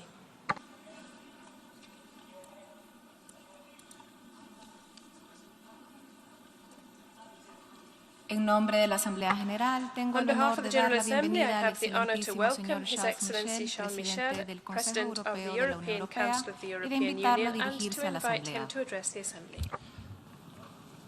Madame la Présidente, Monsieur le Secrétaire Général, Excellences, Mesdames et Messieurs, au Sénégal, en décembre dernier, j'ai rencontré des médecins et des chercheurs passionnés et déterminés à sauver des vies. Et c'est grâce à la coopération internationale qu'ils ont à l'Institut Pasteur créé un centre de production de vaccins doté des technologies les plus prometteuses. Et quelques mois plus tard, à Borodianka, en Ukraine, j'ai rencontré des enfants. J'ai vu dans leurs yeux l'horreur de la guerre, entendu les récits de violences faites aux femmes, les viols, les tortures, les charniers, les semeurs de mort. L'espoir à Dakar, l'horreur à Borodianka. Mettre fin à l'horreur et choisir l'espoir, c'est la promesse des Nations Unies. Et c'est ce qui a fondé l'Union européenne. Et c'est ce que nous voulons, l'espoir, pour le monde entier. Et pour cela, l'Union européenne tend la main à tous ceux qui veulent coopérer pour le bien commun et pour honorer la promesse des Nations Unies. Mesdames et messieurs, chers collègues, Ladies and gentlemen, je vais dear vous parler colleagues, d'espoir. I am going to be talking to you about Mais d'abord, et je le regrette, But first, je vais vous parler d'une guerre. it is unfortunate, I'm going to have Chaque to talk to you about est war. un déni d'humanité. Any war is Et a toutes les denial of souffrances méritent humanity. le And même all engagement, que ce suffering soit are au worthy Yémen, of the same en involvement, Éthiopie, dans le be it in Sahel, Yemen, in au Ethiopia, in the Myanmar Sahel, in Myanmar, ou en Ukraine. or in Ukraine. Le Kremlin The Kremlin a déclenché une guerre launched contre le peuple a war ukrainien. against the Ukrainian Et ce sont people. des centaines And de millions de femmes, d'hommes et d'enfants hundreds of qui millions sont of visés women and partout dans le children monde, are there menacés thus de famine, targeted throughout the world. privés They're de threatened with chauffage famine, they're left without et heat, acculés and par des they factures are énergétiques. crushed by the energy Le Kremlin mène prices. une guerre hybride. Une The guerre qui Kremlin is conjugue leading la a violence des hybrid armes war that avec le poison combines du armed mensonge, violence with le poisonous poison du lies. mensonge. The poisonous Ainsi, lies. La sécurité de la Russie, The disent-ils, serait Security depuis of des Russia années menacée supposedly par, for je le years dis has entre been guillemets, threatened, l'Ouest. and I say this in inverted C'est faux. commas, by the West. Le That's Kremlin false. tente, The Kremlin et je is l'espère vainement, trying, and in de vain, mobiliser I le hope, monde to contre mobilize un ennemi the imaginaire. entire world against an Absolument imaginary personne n'a enemy. menacé, Absolutely no attaqué, one has ni envahi la threatened, Russie, attacked, or et invaded personne, Russia. And absolument no personne one, en Europe absolutely no n'a one in souhaité un Europe conflit avec la wanted a Russie. Quel conflict intérêt with Russia. aurions-nous What à interest mettre would en we danger have in la sécurité imperiling et la prospérité the de tous? security and prosperity of everyone? Deuxième mensonge. The second lie Cette guerre, disent-ils, viserait à is empêcher un that this war prétendu is supposed génocide. to La prevent population an russophone alleged d'Ukraine et à genocide dénazifier le of the pays. Russian-speaking peoples C'est in faux. Ukraine and to c'est denazify the immonde. country. It's false Un and it's génocide, repugnant. c'est l'élimination A genocide concrète, is a intentionnelle, specific, totale ou intentional, partielle d'un groupe total or national, partial ethnique ou elimination religieux. of a national, Et donc ethnic or religious personne, group. And à part le Kremlin, n'aurait therefore, remarqué des no massacres one, except à for the grande Kremlin, échelle commis would have aujourd'hui remarked par the des large-scale Ukrainiens sur d'autres massacre Ukrainiens. committed Et nowadays quelle est by donc the cette Ukrainians prétendue against libération other qui Ukrainians? conduit And what is the aujourd'hui so-called encore à liberation tuer that des results populations in, russophones, the à killings of saccager the les Russian-speaking infrastructures people and de the leurs villes? destruction of their infrastructure of their Enfin, cities? And troisième lastly, mensonge. the third lie L'agression contre is that the l'Ukraine, aggression disent-ils, against serait une Ukraine opération spéciale et non is une just a guerre. simple special operation and Là not a encore, war. c'est faux Once again, et this c'est is grossier. false C'est bel et bien and une guerre. outrageous. It's a Et la war. mobilisation And annoncée the il y a quelques mobilization jours de announced, centaines de a milliers de few days ago réservistes of ne hundreds fait que of le thousands of confirmer. reservists only Et confirms that. interdire le terme de guerre Banning the very en Russie, name en of punissant son war utilisation in jusqu'à Russia, 15 ans de prison, and ne change imposing pas la up to nature. 15 years Cela ne prison fait que sentence for trahir that le does caractère not honteux. change the nature of Cette guerre, the event. c'est une It agression only shows non its, provoquée, shameful character. illégale, It is a war. injustifiée, It's an qui vise unprovoked à aggression, changer par la illegal and force justified, les which frontières is trying reconnues to change internationalement, internationally et ça n'est pas recognized borders acceptable. by the use of Et force. c'est parce It que nous is devons not stopper acceptable, la and machine it's de because we guerre du need to Kremlin stop que the des Kremlin sanctions war économiques machine that massives ont massive été economic inéluctables. sanctions became unavoidable. J'en viens maintenant And au quatrième let me mensonge. now move on to Les the fourth sanctions lie. provoquerait les pénuries d'aliments et de fertilisants. C'est faux. C'est la Russie, avant même le déclenchement de la guerre, qui a décidé unilatéralement de réduire drastiquement ses exportations de céréales et de fertilisants, favorisant ainsi la volatilité des cours sur le marché mondial. Et c'est la Russie qui a décidé de bloquer militairement les ports de la mer Noire, y rendant impossible le commerce maritime. Et c'est l'Union européenne qui a ouvert les couloirs de solidarité routiers grâce auxquels des millions de tonnes de produits alimentaires sont déjà sortis d'Ukraine. Et c'est l'accord conclu par le secrétaire général Guterres qui a ouvert ce couloir naval en mer Noire pour contribuer à baisser les cours mondiaux et faire en sorte que l'on puisse ouvrir le réapprovisionnement de l'Afrique, du Moyen-Orient et de l'Asie. Et aujourd'hui, le comble du cynisme, c'est le Kremlin qui, à nouveau, menace de ne pas prolonger cet accord conclu avec les Nations Unies. Et encore une fois, ce sont les pays les plus vulnérables qui en seront les principales victimes. En réalité, il y a une solution simple pour sortir de cette crise alimentaire qui nous menace, c'est que la Russie stoppe la guerre, se retire du territoire ukrainien et lève les blocus des ports. Mesdames et messieurs, Excellences, c'est issu de mensonges tranches avec un instant de franchise et de sincérité il y a un an. Dans une déclaration écrite publiée, Vladimir Poutine affirmait, sur un fond d'élucubration historique, que l'Ukraine, selon lui, n'est ni une nation, ni un État légitime. Voilà donc le fond de sa pensée. Absolument personne n'est dupe. Et les simulacres de référendum ne changeront absolument rien. Mesdames et messieurs, Excellences, en 1963, lors de la fondation de l'Organisation de l'Unité africaine à Addis Abeba, Modibo Keïta, le premier président du Mali indépendant, disait ceci, et je le cite, « L'impérialisme, cette manifestation de domination d'un homme sur un homme, d'une société sur une société, d'un peuple sur un peuple, et de vouloir à tout prix lui imposer son mode de pensée, son mode de vie, son mode de développement politique et économique. » Impérialisme et revanchisme. Voilà quels sont les fondements de cette guerre de colonisation. Colonization, which is targeting Ukraine and which is deliberately flouting international law and the United Nations Charter. And jusqu'à agiter it goes la menace de l'arme nucléaire, as la menace threatening the use of et a nuclear utilisé weapons. en ce moment même la plus grande centrale nucléaire d'Europe comme base militaire. At this time, the largest European nuclear power plant as a military base. This must stop. This is not acceptable, and we support the efforts made by the IAEA Director Rafael Grossi to restore security at the Zaporizhzhia power plant. Mesdames et messieurs, Ladies and gentlemen, je tiens devant vous et je veux le dire avec solennité à cette tribune. L'Union européenne ne demande à personne de choisir entre l'Est et l'Ouest, le Nord et le Sud. Mais il y a bien un choix à faire. Et le choix de l'Union européenne, c'est le respect des frontières plutôt que l'agression. C'est la coopération plutôt que la menace. Et c'est l'ordre fondé sur des règles plutôt que la loi du plus fort. À cette même tribune, en 1948, l'un des pères fondateurs de l'Union européenne, le Premier ministre belge de l'époque, Paul-Henri Spaak, s'était adressé directement à l'Union soviétique. Et je le cite.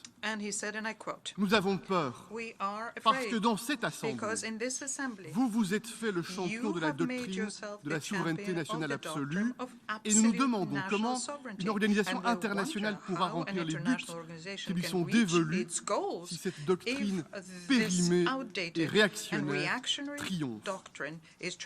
Mesdames et messieurs, aujourd'hui, la Russie fait peur. Le Kremlin a ramené la guerre en Europe et se comporte en maître chanteur. Nous ne pouvons pas laisser l'action destructrice de l'un d'entre nous mettre en péril notre volonté commune d'agir pour le bien commun. L'Union européenne tend la main, sincère, loyale. Nous avons tant et tant de défis à relever ensemble. Les effets de la pandémie sont douloureux, surtout pour les plus vulnérables. L'index du développement humain régresse. Les droits des femmes et des minorités sont trop souvent bafoués, voire niés. Les phénomènes naturels extrêmes se multiplient, c'était le cas récemment au Pakistan, au Nigeria, de manière dramatique. Et les fractures se creusent entre pays développés et en développement, entre démocraties et régimes autoritaires. Les fractures se creusent aussi à l'intérieur de chacun de nos différents pays. La coopération multilatérale, c'est l'intelligence collective en action, c'est aussi l'ADN de l'Union européenne, et l'Union européenne se déploie comme puissance pour la paix, le développement et la promotion des droits humains. Le leadership européen vise à construire avec vous les solutions. Nous n'avons pas vocation à sermonner. Il n'y a pas de maître, il n'y a pas d'élève. C'est dans cet esprit de coopération que nous agissons à l'ONU, au G7, au G20 et partout ailleurs. Et c'est pour cela, et dans cet esprit, que nous tendons la main avec des partenariats stratégiques. Avec nos frères africains, nous avons reprogrammé ensemble le logiciel. Notre partenariat est sincèrement d'égal à égal et tourné vers le futur. D'ailleurs, je réitère ici le plaidoyer et le soutien pour l'inclusion de l'Union africaine au G20. Avec le Japon et la Corée du Sud, par exemple, nous partageons tant et nous fortifions jour après jour nos relations. Avec l'Inde, avec les pays de l'ASEAN, nous amplifions nos espaces de coopération. Nos liens avec le continent latino-américain sont naturels et nous comptons beaucoup sur le prochain sommet l'année prochaine pour donner un nouvel élan à notre relation. Avec les pays du Golfe, nous identifions nos priorités communes et nous menons des dialogues francs et réguliers sur nos différences. Mesdames et messieurs, nous souhaitons que les puissances émergentes, y compris la Chine, participent sincèrement aux efforts collectifs pour la paix et pour le développement. Nous prônons la sécurité maritime, nous prônons la stabilité dans le détroit de Taïwan, nous reconnaissons le principe de la Chine unique, mais nous ne baisserons pas les yeux sur les atteintes aux droits humains, spécialement au Xinjiang et à Hong Kong. Mesdames, Messieurs, nous sommes dans cette enceinte des Nations Unies, cette maison qui rassemble les peuples du monde, et nous savons chacun qu'un système multilatéral robuste suppose la confiance mutuelle. Or, le système actuel n'est pas inclusif et n'est pas suffisamment représentatif. L'usage du droit de veto devrait être l'exception, il en devient, nous l'observons, la règle. Une réforme est nécessaire et urgente. Et je partage avec vous cette conviction. Lorsqu'un membre permanent du Conseil de sécurité déclenche une guerre non provoquée et injustifiable, une guerre condamnée par l'Assemblée générale des Nations Unies, sa suspension du Conseil de sécurité devrait être à mes yeux automatique. Mesdames et messieurs, nous soutenons les propositions du secrétaire général sur l'agenda commun et l'agenda sur le sommet du futur en 2024 devrait être une opportunité historique pour opérer ces améliorations radicales. L'Union européenne est engagée aux côtés des pays et des populations du G5 Sahel. Nous sommes prêts à développer des moyens aussi pour les pays du Golfe de Guinée. Nous sommes investis également aux côtés du Mozambique. Nous soutenons les efforts du Rwanda et des pays de la SADC qui y sont présents.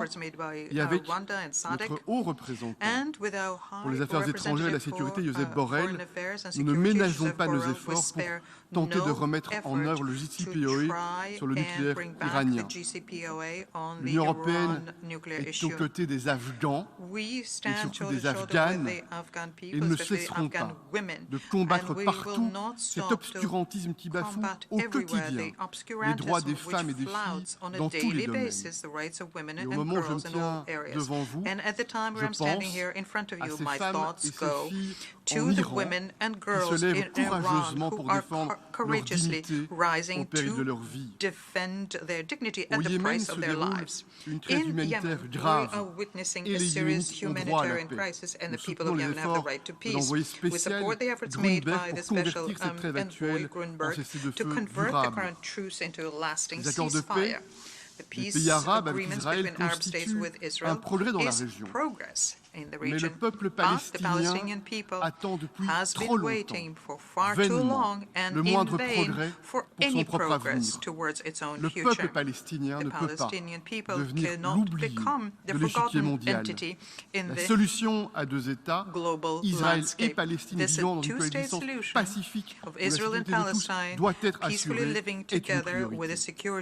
Enfin, j'ai l'occasion de m'engager personnellement dans une médiation difficile avec le président de l'Azerbaïdjan et le Premier ministre d'Arménie. Les violences doivent cesser et l'objectif doit être de résoudre les conflits pour instaurer une paix et une prospérité durable dans le Caucase du Sud. Le leadership. Le leadership, c'est bien sûr indiquer le chemin. Le leadership, c'est aussi délivrer des résultats. En matière de sécurité énergétique, nous avons été trop dépendants pendant trop longtemps. Nous avons mis en péril notre sécurité, notre prospérité, notre souveraineté. Et l'énergie, avec le changement climatique, sont les deux faces d'une même pièce.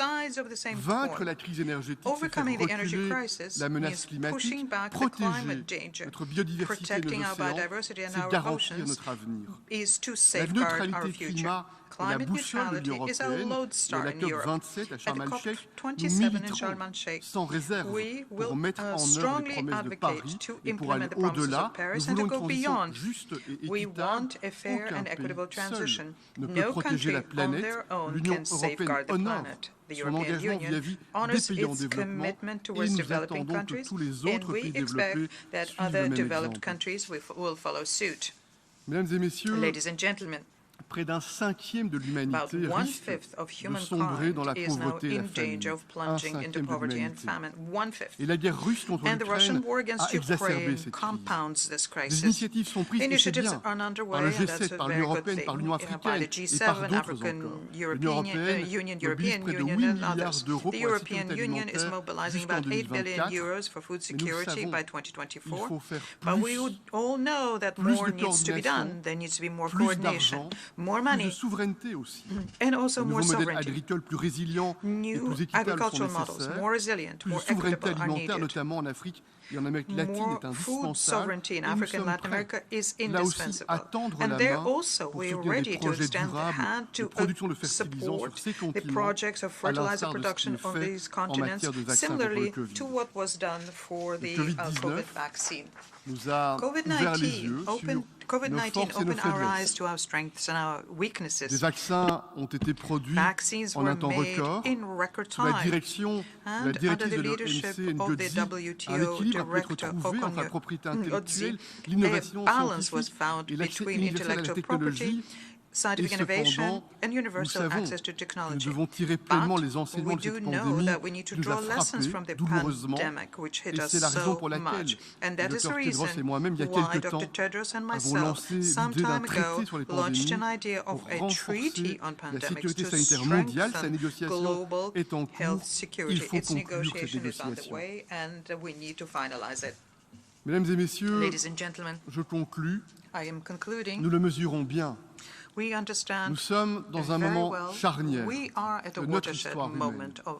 Un moment charnière de notre histoire humaine. Parfois, ce mot de moment charnière a été abusé plus que jamais. Nous ressentons que le moment que nous vivons n'est pas banal, n'est pas anodin. Et je pense à Winston Churchill en 1946, évoquant l'échec de la Ligue des Nations à éviter la Première Guerre mondiale. Il disait ceci.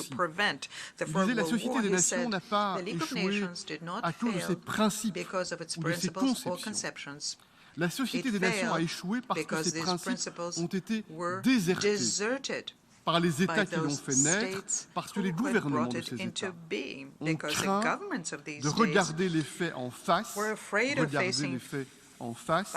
et d'agir pendant qu'il était encore temps.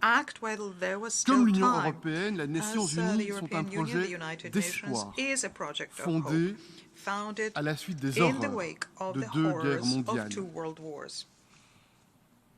Il y a quelques jours,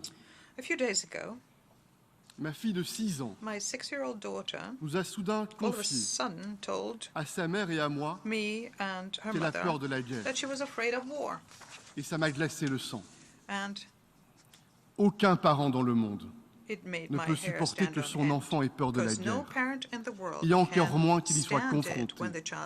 Aucun parent dans le monde ne peut supporter que son enfant ait faim ou ne puisse être soigné. Aucun parent dans le monde ne peut supporter que son enfant soit privé d'espoir en une vie digne et épanouissante. Prévenir pour empêcher l'horreur à Borodyanka, au Yémen, au Myanmar et ailleurs, rendre l'espoir, comme avec les médecins de Dakar et ailleurs, c'est cela. Le cœur de notre responsabilité de dirigeants représentant les peuples du monde, et au-delà de nos différences, elles sont nombreuses les différences, mais au-delà de nos différences, c'est le même sang qui coule dans nos veines, c'est le même cœur qui bat dans nos poitrines, et ce sont les mêmes rêves d'éducation et de liberté pour nos petits garçons et pour nos petites filles. Je crois dans les vertus de la sagesse collective. Je crois dans la science. Je crois dans la connaissance pour remettre le monde sur les rails de l'espoir. Nous avons besoin d'un sursaut. Et ce sursaut, c'est maintenant et c'est ensemble.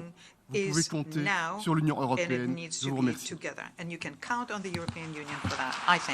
de la Asamblea, agradezco al presidente del Consejo Europeo de la Unión Europea la declaración que acaba de formular y pido al protocolo que acompañe a su excelencia.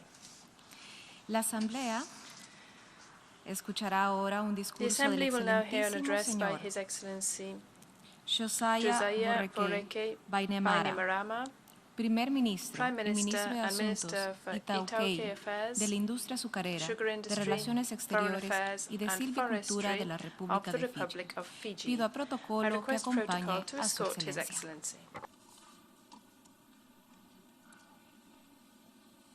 Tengo el placer de dar la bienvenida al excelentísimo señor Josiah Borreke Bainimarama, Primer Ministro y Ministro de Asuntos Itaukei, de la Industria Azucarera, de Relaciones Exteriores y de Silvicultura de la República de Fiji. Le invito a dirigirse a la Asamblea.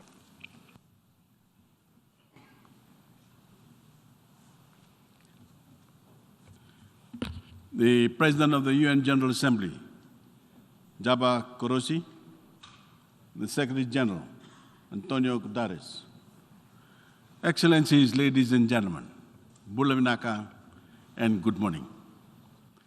First, I congratulate you, Your Excellency Jaba Korosi, on your election as the President of the General Assembly. I also commend your predecessor, Foreign Minister Abdullah Shahid of the Maldives. Excellencies, in a year of challenge, I'm here to condemn not one, but 3 great global conflicts. The first is Russia's war of aggression on Ukraine, a scourge that reflects a brutal mentality of conquest and empire. No matter their might, no matter their size, Fiji is unafraid to condemn any warring nation. We owe nothing less to the Fijian peacekeepers who have sacrificed and paid the ultimate price for peace's sake around the world. We in the Pacific, who have lived the horror of nuclear fallout, wholly denounce Mr. Putin's threatened use of nuclear weapons. And I appeal to him, give diplomacy a chance to bring this war to a speedy close. We too condemn another war, the climate war that humanity is waging on itself, on our ecosystems and ocean. This war isn't fought with bullets and bombs, but apathy, denial, and a lack of courage to do what must be done. This is a war we are losing in every community, and city, and country of every size.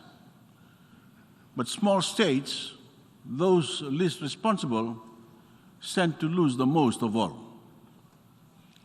Yet, we are not heard, not even, it seems, by the leadership of some multilateral development banks.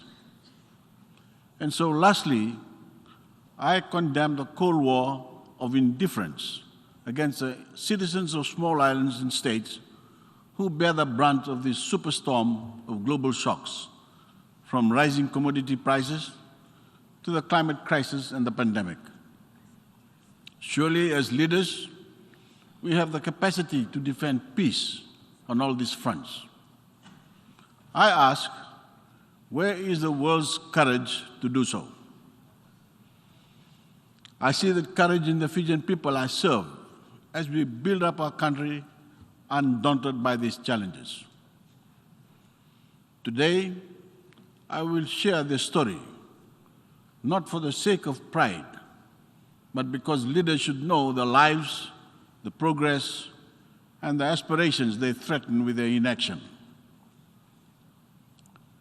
I arrived this week from the funeral of Her Majesty Queen Elizabeth II, a leader who holds a special place in Fijian history and in the hearts of the Fijian people, including my own.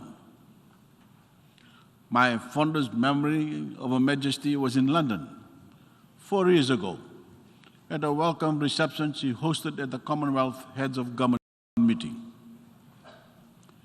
She walked over to me from a greeting post to say that she had asked the then Prince Charles to look after their other guests so that she could personally welcome me and Fiji back into the Commonwealth. It was a simple gesture, but a special affirmation of all that we had worked to achieve for Fiji's new and true democracy. For we had done away with an undemocratic system that relegated hundreds of thousands of Fijians to the margins of society by design. We had adopted a new constitution that echoed the spirit of the UN Charter's promise to uphold equal rights for all peoples, regardless of background, regardless of religion, ethnicity, regardless of gender, age, or physical ability or province. It guaranteed common and equal Fijian identity and citizenship for all citizens. The strong and accountable institutions it established and the protection it upholds produced an electoral system in which every Fijian vote holds equal value. And the Fijian people have used that vote to elect my government twice in the last 8 years. In our service, we have worked to advance the civil, political, and socio-economic constitutional rights of every Fijian, from the protection of indigenous land ownership to the right to clean water and adequate sanitation, the right to a clean and healthy environment, and the right to education, among many more. Since 2014, we have built or replaced hundreds of kilometers of water pipelines and improved access to clean water to over 80% of all Fijians. Thousands of Fijian households have gained access to the electric power for the first time, propelling electricity access in the country upwards of 96%. We have replaced or outright built dozens of bridges and crossings and lit up the country with thousands of new streetlights. We have built, upgraded, or rehabilitated close to 1,000 kilometers of roads. Poverty is falling, incomes are rising. The cost of data has fallen by as much as 98%. 95% of the Fijian population have mobile phone connectivity. and a national digital television platform, Walesi, reaches all 110 populated islands in Fiji. We achieved the longest stretch of economic growth in Fijian history. Among these wins for sustainable development, the Fijian education revolution is my greatest pride as Prime Minister. For the first time in our history, primary and secondary education are free. Not free in name, but free in fact and accessible to all. Textbooks are free, whether they travel by road, river, or travel by or ocean. Disadvantaged students, transportation to schools is subsidized. We have extended opportunities for tertiary education beyond what was ever thought imaginable. And today, Fijian women outnumber men in our universities.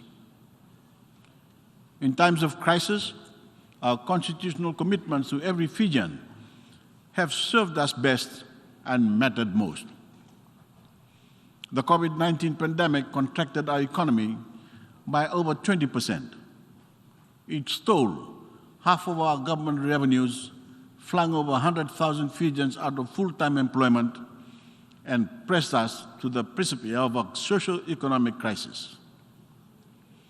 Through decisive policy choices, we maintained the strongest possible focus on protecting people and communities.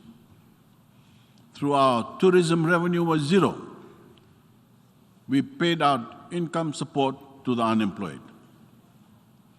We did not slash a cent of our pensions and payments to elderly and disabled Fijians. In total, we paid out $500 million in social assistance, the equivalent of 10% of the value of our GDP. With our partners' support, we achieved the near universal vaccination of our adult population. We reopened Fiji's borders from this past December, and we have since welcomed hundreds of thousands of visitors and earned hundreds of millions in revenue. More of our people are working again, and we are set toward the record-breaking double-digit economic growth for the Fijian economy this year. The pace of our recovery is possible because we prepared for it. We kept our national airline, Fiji Airways, ready to resume full operations throughout the COVID crisis. We supported our tourism industry to weather the storm. That allowed us to set the terms of our reopening. With our steady recovery, we are now paying out tens of millions of dollars to help the most vulnerable Fijian families meet the global rising cost of food, fuel, and other essentials. Excellencies, our 8-year-old democracy has delivered the equality our people cherish. It has delivered services and infrastructure they depend on. It certainly has all shown its resilience. Our eyes are now on the next 8 years, the sprint from now until 2030. That will be most defining ever for our people's and planet's future. If we do not halve carbon emissions by that critical year, the crisis of our warming planet will imperil every gain that we and every nation has made. If we fail to secure our 1.5, we will crush any hope of improving our citizens' quality of life.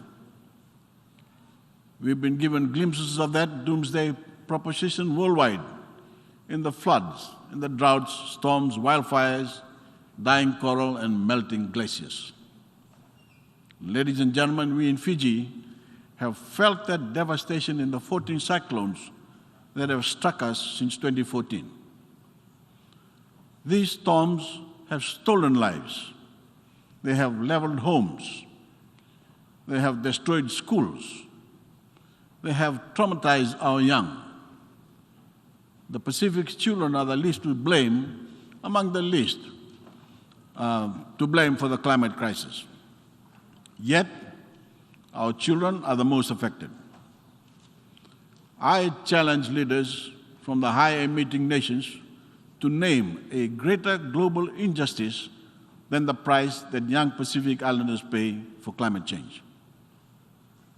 Since 2014, Fiji has rebuilt or repaired over 200 cyclone-devastated schools. We have built cement and nature-based seawalls to keep out the rising seas. We have stabilized vast stretches of riverbank. Where seawalls cannot suffice, we have relocated 6 communities, with over 40 more in the queue to be moved. We are building back better to the standards demanded by a warmer world. We are borrowing hundreds of millions of dollars to do this. The archaic architecture of multilateral development banks and global financial services gives us little to no access to grant or concessional climate financing, particularly for adaptation. Therefore, we are left with little to no choice. We have legislated a net zero commitment by 2050 through a climate change act that will make us more energy secure, protect us from energy price shocks beyond our control, and provide us with cleaner air, better health, and better jobs. Yet, despite the clear benefits, the imperative before us, and all the talk we hear of saving the planet, the world's collective commitments remain trifling. They simply will not keep us at well below the 2 degrees Celsius target, let alone 1.5 degrees. And I again urge developed nations to deliver on the $100 billion climate finance commitment at COP27 in Egypt this year. This is now 3 years overdue. Ahead of Glasgow, I told leaders not to bother packing their bags if they did not come with serious carbon-slashing commitments. I have a new ask before they arrive to Sharm el-Sheikh. Only come if you plan to arrive true to your climate finance commitments. Only come to Sharm el-Sheikh if you are ready to agree to a loss and damage mechanism in addition to a post-2025 financing framework. This must be in the order of $750 billion, with at least 10% of climate finance destined for small island states. Excellencies, this is our story, a Fijian story in every sense. It is the story of David against Goliath, a small state facing nations, corporations, and interests far bigger than we are. On behalf of every family who is watching us from home and praying for our success, we are unrelenting in this fight for your future. We are determined to provide you with opportunities to do well for yourselves and your families. We are determined to create new jobs in nature, in technology, in sustainable tourism, and our blue and green economy. Today, we ask the world to join us. This is not the time for war. This is not the time for words. This is a time for will and a time for courage. Fiji is ready to make the coming years count for our people and for the planet. Our question to you is this: are you with us? Don't tell us yes unless you plan to show it. Thank you. En nombre de la Asamblea, agradezco al primer ministro y ministro de Asuntos Itaukei, de la Industria Azucarera, de Relaciones Exteriores y de Silvicultura de la República de Fiji la declaración que acaba de formular y pido a protocolo que acompañe a su excelencia. La Asamblea escuchará ahora un discurso del excelentísimo señor Xavier Bettel, primer ministro, ministro de Estado, ministro de Comunicaciones y Medios de Comunicación y ministro de Asuntos Religiosos del Gran Ducado de Luxemburgo. Pido a protocolo que acompañe a su excelencia. Tengo el placer de dar la bienvenida al excelentísimo señor Xavier Bettel, primer ministro, ministro de Estado, ministro de Comunicaciones y Medios de Comunicación y ministro de Asuntos Religiosos del Gran Ducado de Luxemburgo. Lo invito a dirigirse a la Asamblea. Señora Presidente, muchas gracias. Madame la Présidente, chers collègues, avant toute chose, je voulais souscrire à ce qu'a dit mon collègue Charles Michel juste auparavant au nom de l'Union européenne, car je fais partie d'une génération qui n'a jamais connu la guerre.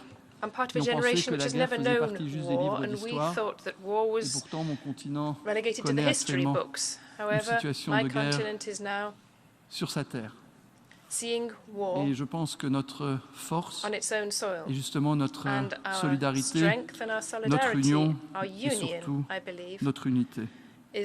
Alors je suis fier que le Grand-Duché de Luxembourg ait contribué avec ses partenaires à l'action résolue de l'Union européenne, à vouloir promouvoir les valeurs communes, la dignité humaine, la liberté, la démocratie, l'égalité, l'état de droit ou encore les droits de l'homme. En tant qu'Européens, nous nous engageons avec conviction pour défendre en fait ces valeurs qui sont les principes ancrés dans la Charte des Nations Unies et pour renforcer le multilatéralisme, le fait de faire les choses ensemble avec les Nations Unies en son cœur. Alors vous avez placé le débat général de la présidence sous le thème du tournant décisif et vous avez souligné justement la nécessité de trouver des solutions transformatrices face à des défis qui sont intriqués. Et je dois vous dire qu'on est actuellement dans un tournant décisif pour le monde entier et aussi pour les Nations Unies. Depuis bientôt 7 mois, la Fédération de Russie, et qui est membre, je n'ai pas besoin de vous le rappeler, un membre permanent du Conseil de sécurité, a lancé une guerre d'agression à grande échelle contre l'Ukraine, un pays voisin, souverain, avec aussi une implication du Bélarus. Et cette guerre, elle est non provoquée, elle n'est pas justifiée, a fait chez beaucoup de citoyens, je ne sais pas comment c'est dans beaucoup d'autres pays sur le continent, européen en tout cas, qui a fait ressurgir la crainte d'une guerre. Et je vous l'ai dit tout à l'heure, ce plus jamais de redevenir quelque chose où on se pose des questions, est-ce que c'est possible? Et les récentes menaces aussi et les mesures annoncées par Moscou ont aggravé la situation. Et je dois vous dire qu'on les condamne fermement. Alors oui, nous avons un système ici avec le veto russe, avec un Conseil de sécurité bloqué, et c'est dur. Et le secrétaire général a condamné la violation manifeste de la Charte des Nations Unies par la Russie. Le 16 mars, je n'ai pas besoin de vous le rappeler, que la Cour internationale de justice a indiqué des mesures conservatoires exigeant de la Fédération de Russie qu'elle suspende immédiatement les opérations militaires. Et cette Assemblée aussi s'est réunie de manière extraordinaire et a pris des motions, des résolutions, 3 résolutions dans ce contexte. Et on doit voir aussi qu'une grande majorité de cette Assemblée a condamné l'agression menée par la Russie contre l'Ukraine et justement a exigé aussi un cessez-le-feu. Alors pour vous dire qu'à la demande du président Zelensky, le président ukrainien, j'ai participé moi-même en tant que Premier ministre à vouloir faire des efforts. J'ai eu des entretiens avec le président russe et comme il y a des représentants aussi de la Fédération de Russie dans cette salle, je dois vous dire que je ne regrette pas d'avoir essayé. Je suis déçu du résultat. Je suis déçu du résultat quand j'entends par exemple le président Erdogan dire que la semaine dernière qu'on aura peut-être la paix et que le même jour le président Poutine annonce l'organisation de référendums. Et je dois vous dire qu'un référendum, nous-mêmes, quand on en organise, on sait combien de temps on doit le faire et d'organiser un référendum en période de guerre, et si j'ai bien compris, d'aller sonner chez les gens et de leur demander de mettre un bulletin dans l'urne, ou je ne sais pas comment ce sera organisé.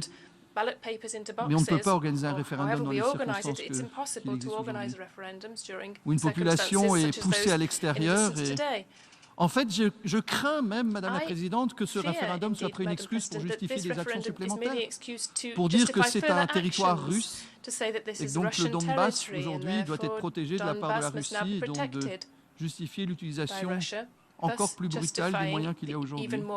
Et je le regrette. Et les discussions que j'ai eues avec le président Poutine sont des discussions que j'ai appréciées, l'échange, la franchise. Mais je dois vous dire qu'aujourd'hui, Je remarque que commencer une guerre, c'est quelque chose de facile. Mais qu'en fait, la grandeur d'un homme politique, c'est plutôt de savoir la terminer. Et de vouloir s'en sortir. Et je ne sais pas comment le président Poutine va expliquer aujourd'hui, il y a eu aussi une mobilisation là, ces derniers jours, où des jeunes sont demandés de se rallier aux troupes russes.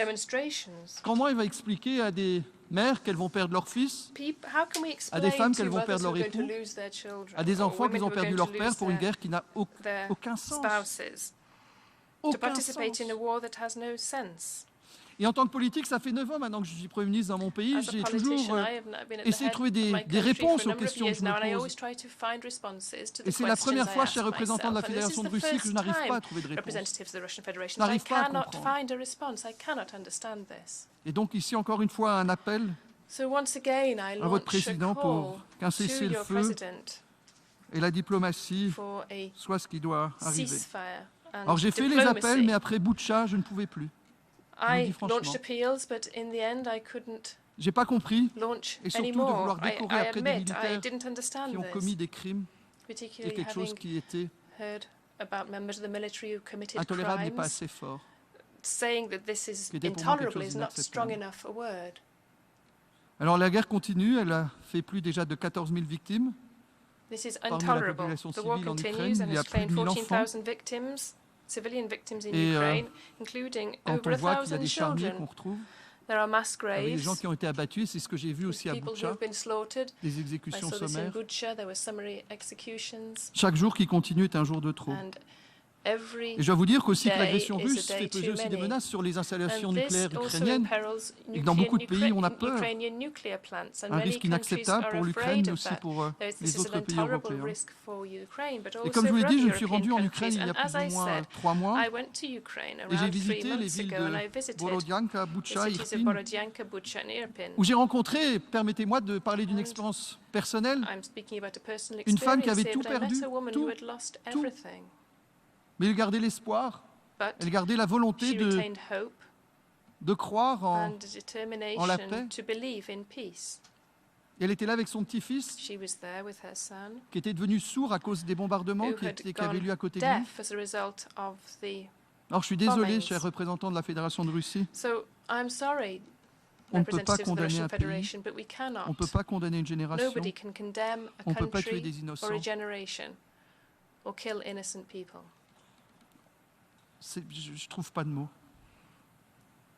Et quand j'ai vu le choc des atrocités qui ont été faites par les forces militaires russes, je ne peux m'incliner devant la mémoire des enfants, des innocents, qui payent de leur vie et des vies brisées par la guerre. Je le dis ici, Madame la Présidente, et je l'ai dit aussi à Kiev, l'Ukraine peut continuer à compter sur nous pour l'aider à défendre son indépendance, sa souveraineté, son intégrité territoriale à l'intérieur de ses frontières internationalement reconnues et le droit à la légitime défense ou l'article 51 de la Charte.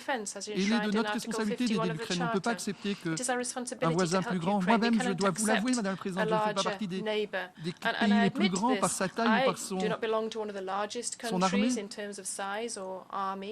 Mais je ne peux pas m'imaginer vivre dans un pays où je dois me tracasser de la part d'actions de mes voisins. Et je pense que le plus grand projet de paix qu'ait connu mon continent, c'est l'Union européenne. Et si depuis 1957 je vis en paix, c'est justement parce qu'on essaie de construire des choses ensemble. Et c'est vrai que je suis entre la France et l'Allemagne, et qu'à l'époque de la Deuxième Guerre mondiale, c'était des ennemis. Et aujourd'hui, nous sommes partenaires, nous construisons quelque chose ensemble. Alors nous avons, à l'époque aussi, aujourd'hui je ne serai pas devant vous, je ne vivrai pas dans une démocratie, des pays qui n'étaient pas mes voisins, mais d'autres pays ne m'avaient pas aidé.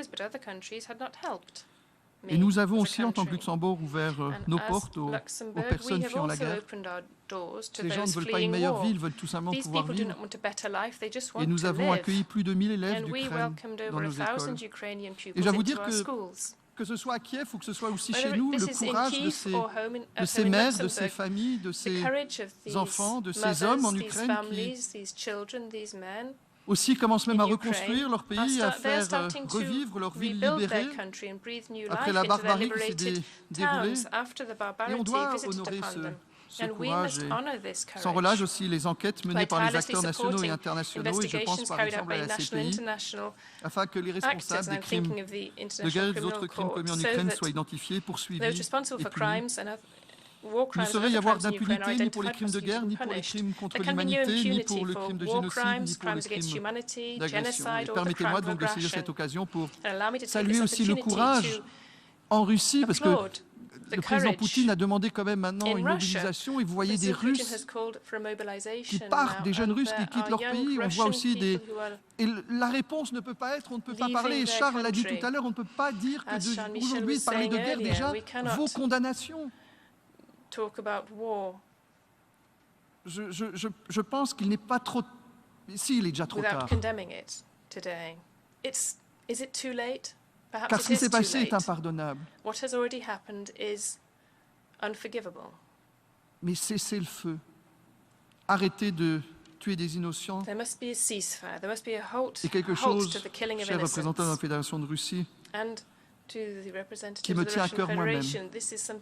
Et pourquoi je suis si sensible à ce sujet? Je vous le dis. J'ai une grand-mère qui était russe. J'ai un grand-père qui était polonais. J'ai un grand-père luxembourgeois et une grand-mère française. Et ma grand-mère était orthodoxe, mon grand-père était juif. L'autre athéiste et l'autre catholique.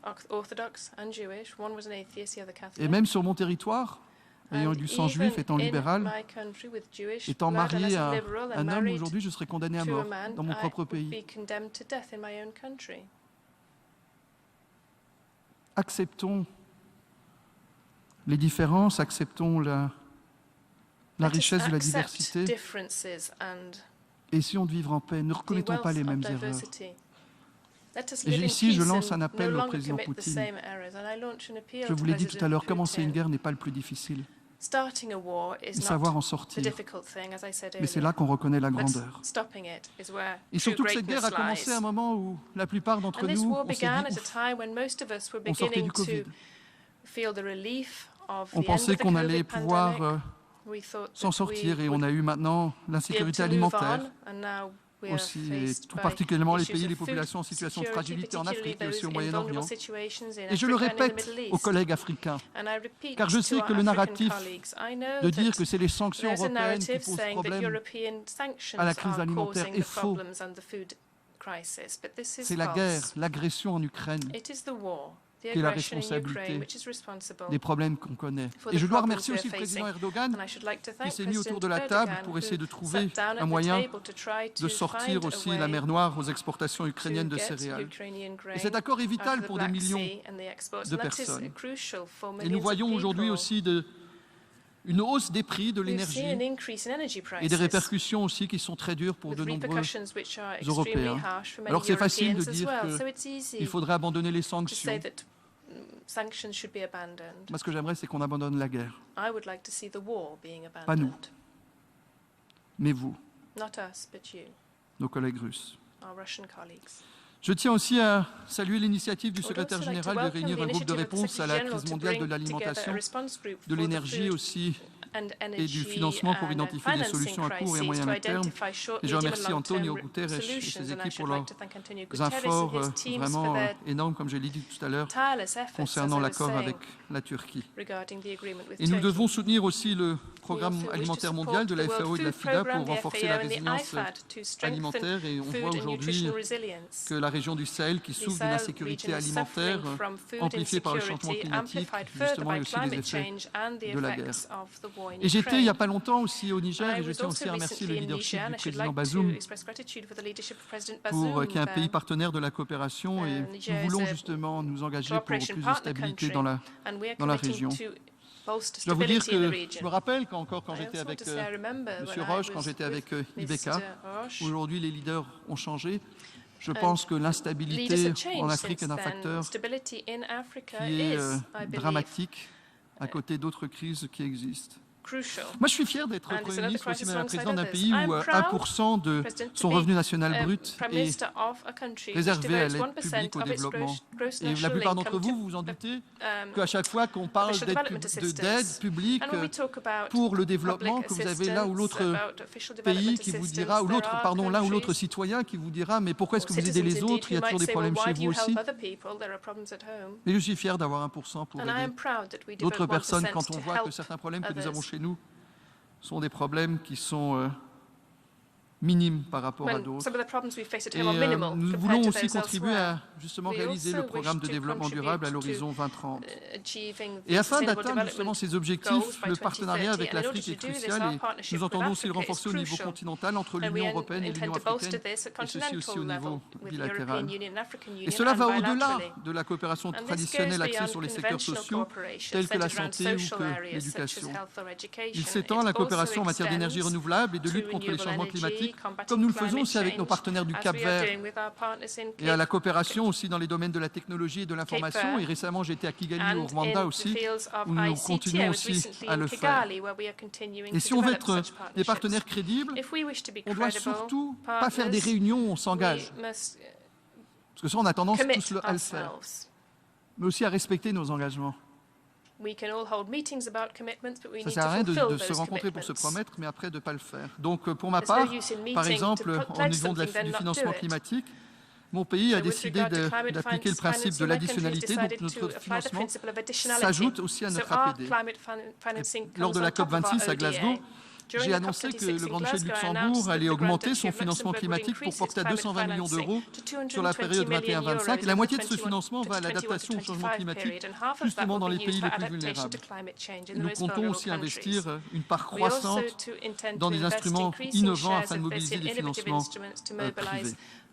Et nous sommes chefs de file européens en matière de finances durables et nous jouons justement un rôle majeur dans la mobilisation de capitaux privés justement requis pour financer les transitions vers la neutralité carbone et justement avec la BEI aussi dans le domaine de la finance durable. Face à l'urgence climatique, de temps en temps, je vais vous dire aussi, parce qu'on est un peu frileux en tant que politique. On se dit est-ce qu'on peut ou est-ce qu'on ne peut pas. J'ai un grand nombre d'orateurs aujourd'hui qui se posent, et nous on se demande si ça va augmenter de 2 ou 3 degrés, quelles seront les conséquences. Il y a certains pays qui demandent combien de temps ils vont exister encore. Ils ne risquent pas d'être rayés de la carte du monde à cause de l'augmentation des températures. En sommes-nous aussi conscients? Et donc, au Luxembourg, j'ai lancé quelque chose qui s'appelle le Conseil des citoyens, où on a demandé à 100 citoyens de se retrouver ensemble et de faire des propositions. Et on réalise en fait que les propositions de nos citoyens sont souvent plus courageuses que ce que nous, en tant que politiques, on pense. Donc, une expérience assez intéressante et on doit être à leur écoute. Et on va se retrouver à Sharm el-Sheikh pour un grand nombre d'entre nous. Nous devons nous mobiliser pour garder le cap justement de l'objectif de 1,5 degré Celsius auquel nous avons souscrit à Paris. C'est seulement ainsi qu'en faisant des efforts communs qu'on arrivera à réduire l'impact du changement climatique. Et permettez-moi de penser aussi à nos amis du Pakistan avec ce qui s'y passe. Et ça a un impact aussi sur les droits humains, et en particulier sur les droits des enfants. Et cela fait partie donc des priorités du Grand Duché de Luxembourg au Conseil des droits de l'homme. Nous nous engageons aussi au Conseil pour pouvoir l'égalité des genres, lutter contre les discriminations, renforcer l'état de droit, l'espace civique, contre l'impunité. Et permettez-moi juste d'avoir aussi une pensée pour Mahsa Amini en Iran. Ce qui s'est passé, la police de la moralité, qui a décidé de l'avenir d'une femme. Est-ce qu'il est normal encore, Madame la Présidente, et je l'ai dit l'année dernière quand j'étais ici devant vous, que selon mon lieu de naissance, mes droits ne sont pas les mêmes? Que selon mon lieu de naissance, si je suis membre d'une certaine religion, je n'ai pas de droit. Si je suis d'opinion politique différente, je n'ai pas de droit. Si je suis d'une orientation sexuelle différente, je n'ai pas de droit. Dans même certains pays, je suis condamné à mort. Et si je suis une femme, j'ai moins de droits qu'un homme. C'est une réalité aujourd'hui, en 2022. Donc nous avons il est très important pour nous de continuer à vraiment avoir ces commissions internationales indépendantes chargées d'enquêter sur les violations des droits humains, et ça, malheureusement, avec un boulot qui est de plus en plus grand au niveau international. Et nous avons à cœur, Madame la Présidente, de nous montrer aussi à la hauteur de la responsabilité quand on nous a élus au Conseil des droits de l'homme pour le mandat 22-24. C'est la première fois que nous avons l'honneur de siéger aussi dans ce Conseil, et c'est l'occasion aujourd'hui pour moi de vous remercier très chaleureusement en mon nom personnel, en mon nom aussi au nom du gouvernement et de mon pays, de nous avoir fait confiance. Vous l'avez dit, Madame la Présidente, Monsieur le Président a insisté sur le fait de dire que nous sommes à un tournant décisif et que nous devons répondre tous aux différents défis que nous avons, que ce soit la guerre, le dérèglement climatique. Et nous devons trouver des réponses communes, nous devons agir aussi ensemble. À ceux qui disent que l'ONU est impuissante, je réponds que l'ONU est ce que nous en faisons. Tout dépend de l'ambition qu'on a et de ce qu'on arrive à en faire, à nous de nous mobiliser pour trouver des solutions, pour forger des alliances et des compromis qui permettent de renforcer la coopération multilatérale. Et ce printemps, par exemple, le Luxembourg a eu l'honneur de faciliter avec le Bangladesh les négociations qui ont abouti à l'adoption par consensus de la première déclaration sur les progrès réalisés dans la mise en œuvre du pacte mondial pour des migrations sûres, ordonnées et régulières. Nous avons aussi participé aux efforts qui ont permis l'adoption par consensus d'une initiative sur le Liechtenstein sur le veto. Elle établit un mandat permanent pour cette Assemblée tienne un débat en cas de recours au veto au Conseil de sécurité. Oui, nous avons un système, il est tel qu'il est. Essayons d'en faire le meilleur et nous avons aussi besoin de réformes du Conseil de sécurité. L'ONU ne peut pas être un chien qui aboie mais ne mord pas, un chien sans dents. Il est important qu'on arrive à avoir une ONU qui fonctionne, où on arrive à expliquer que cette instance qui est, et rappelez-vous, pourquoi est-ce qu'on est ici? C'est après la Deuxième Guerre. On a voulu, après la guerre, se mettre autour d'une table pour trouver des solutions, pour travailler ensemble. Et aujourd'hui, l'ONU ne doit pas être l'endroit où, à travers un veto, j'arrive à bloquer la volonté de construire quelque chose ensemble. Donc nous saluons les travaux qui ont été lancés pour donner suite aussi aux propositions formulées par le secrétaire général. Et il y a quelques jours aussi, s'est tenu le sommet sur la transformation de l'éducation. La décision a été prise de créer un bureau de jeunesse. Et il est très important aussi d'impliquer les jeunes, car les erreurs qu'on fait aujourd'hui, c'est à eux de les payer demain. Il faut avoir le courage de savoir que la politique, c'est pour certains les échéances prochaines, mais c'est surtout l'héritage que l'on laisse aux générations futures. Alors, Monsieur le Président, Madame la Présidente, je peux vous assurer que le Luxembourg continuera à se mettre au service des Nations Unies pour porter haut nos valeurs communes, les valeurs de l'humanité. C'est pour cela que le Grand-Duché de Luxembourg est aussi candidat au Conseil de sécurité pour le mandat 31-32. C'est pour cela que nous continuons à nous engager pour la paix et la sécurité en Ukraine, au Mali, au Proche-Orient. C'est pour ça que nous nous engageons pour les droits de tous les êtres humains et que nous soutenons l'action humanitaire pour les populations du Sahel, de la Syrie, de l'action humanitaire. Et c'est pour cela que nous répondons toujours présents quand il s'agit de défendre la Charte des Nations Unies. Madame la Présidente, je vous remercie de l'attention et j'espère que l'année prochaine, qu'on se retrouvera ici.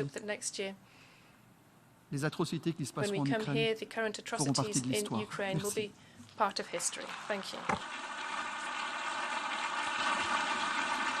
От имени Ассамблеи On behalf of the Assembly, I wish to thank the Prime Minister, Minister of State, Minister for Communications and Media, and Minister for Religious Affairs of the Grand Duchy of Luxembourg for the statement just made, and I request protocol to escort His Excellency.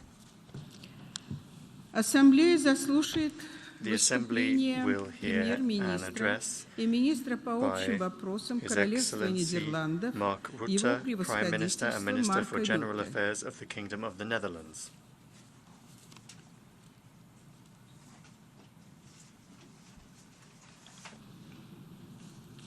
I have great pleasure in welcoming His Excellency Mark Rutte, Prime Minister and Minister for General Affairs of the Kingdom of the Netherlands. I invite him to address the Assembly. Madam President, Your Excellencies, ladies and gentlemen. Growing up in Europe as a child of the Cold War, the Iron Curtain was a fact of life. I still vividly remember when the first breaches began to appear in the mid-1980s. The credit for that shift, which made a profound impression, was largely due to Mikhail Gorbachev, who passed away a few weeks ago. Although he represented a dogmatic, undemocratic and oppressive system, he had the courage, as a matter of principle, to choose freedom and humanity. I mention that memory here for a reason. As Russia's recent past and Mr. Gorbachev's legacy have shown, we always have to make a choice. The choice between might is right and, in the words of the great Dag Hammarskjöld, an international community living in peace under the laws of justice. That is my message today. Working together under the laws of justice is and will remain the only path to a safe and prosperous world. That is why Russia's aggression must be stopped.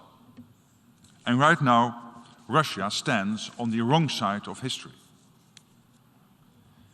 It is hard not to think of historical analogies where one powerful country with expansionist ambitions invades other countries under the false pretense of victimhood and security. Let me be very clear. Russia is not the victim here. It is the aggressor. And the whole world knows it. No one was invading Russia. No one was threatening the Russian people.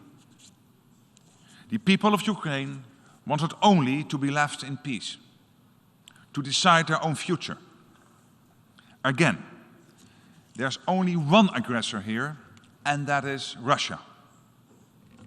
For too long, we assumed that it was pure rhetoric when Mr. Putin said that the end of the Soviet Union was the greatest geopolitical catastrophe.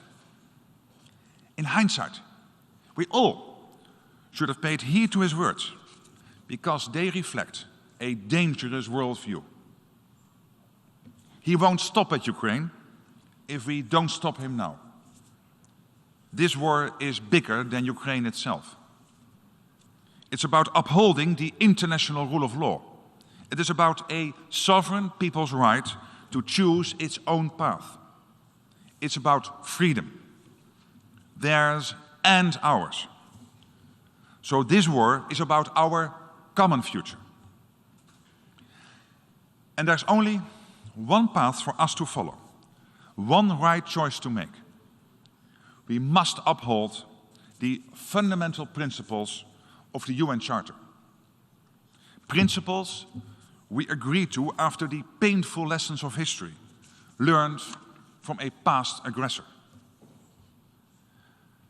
This year, the NATO and European Union allies are more united than ever in our determination to stop Putin. And all UN member states should be united in condemning this unprovoked war. Because Russia's unbridled aggression is an assault on the UN Charter and the international rules-based order, an assault on the very foundations of our partnership, and so an assault on the security of us all. The Ukrainian people are fighting for their freedom, one stride at a time. I have great admiration for Ukraine's achievements on the battlefield. Ukraine is gaining ground. This shows that our military assistance is working, and it motivates us to do even more. In the past week, Putin made a speech that can only be described as a sign of panic, a sign of weakness. He is losing his own ill-thought war, and he knows it. That's why he clutches onto his delusionary narrative, full of lies and deceit. His words were meant to intimidate, but they leave us cold. Putin's latest threats to invoke its nuclear capabilities are intended to sow division in the growing unity that the world is showing. But he will not succeed. Together with our allies, the Netherlands will continue supporting Ukraine in any way we can, however long it takes, every inch of the way. So I call on each of you, all the UN member states, to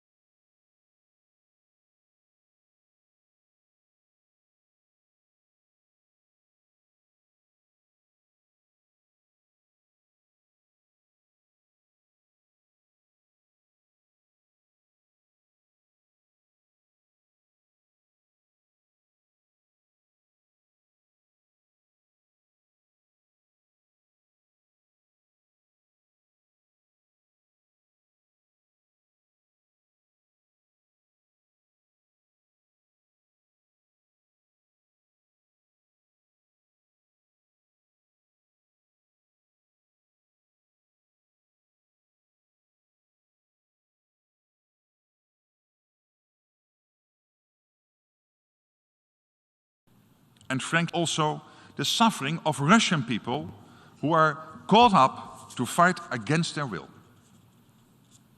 Every week we are seeing more evidence of atrocities, like in the recently liberated city of Izium. The world cannot and will not stand by and do nothing. There can be no justice without accountability. The Netherlands and the city of The Hague, the legal capital of the world, feel a special responsibility in this regard. We have already supported fact-finding missions by sending forensic experts to Ukraine, in close cooperation with the International Criminal Court. And last July we hosted the Ukraine Accountability Conference, where 45 countries agreed on key priorities in guaranteeing justice for Ukraine. We know from experience that achieving international justice can be a long and painstaking process. For more than 8 years now, we have been closing in on the Russians responsible for the downing of flight MH17 in eastern Ukraine. I'm grateful for the unwavering support we have received from Ukraine and many other countries in our fight for justice, for the 298 victims and their families. And I promise you this, the Netherlands will continue working hard to ensure justice for Ukraine as well. By the same token, we stand firmly with those in Russia who oppose the war, who long for peace and justice, who do not want to send their children into a senseless war, and whose voices are not being heard. And we will also support those people all over the world who are suffering the effects of the war indirectly. Putin's war has created not only thousands of victims in Ukraine, but also hundreds of thousands, perhaps even millions of victims of hunger and poverty around the world. Here too, the UN family must hold Russia to account.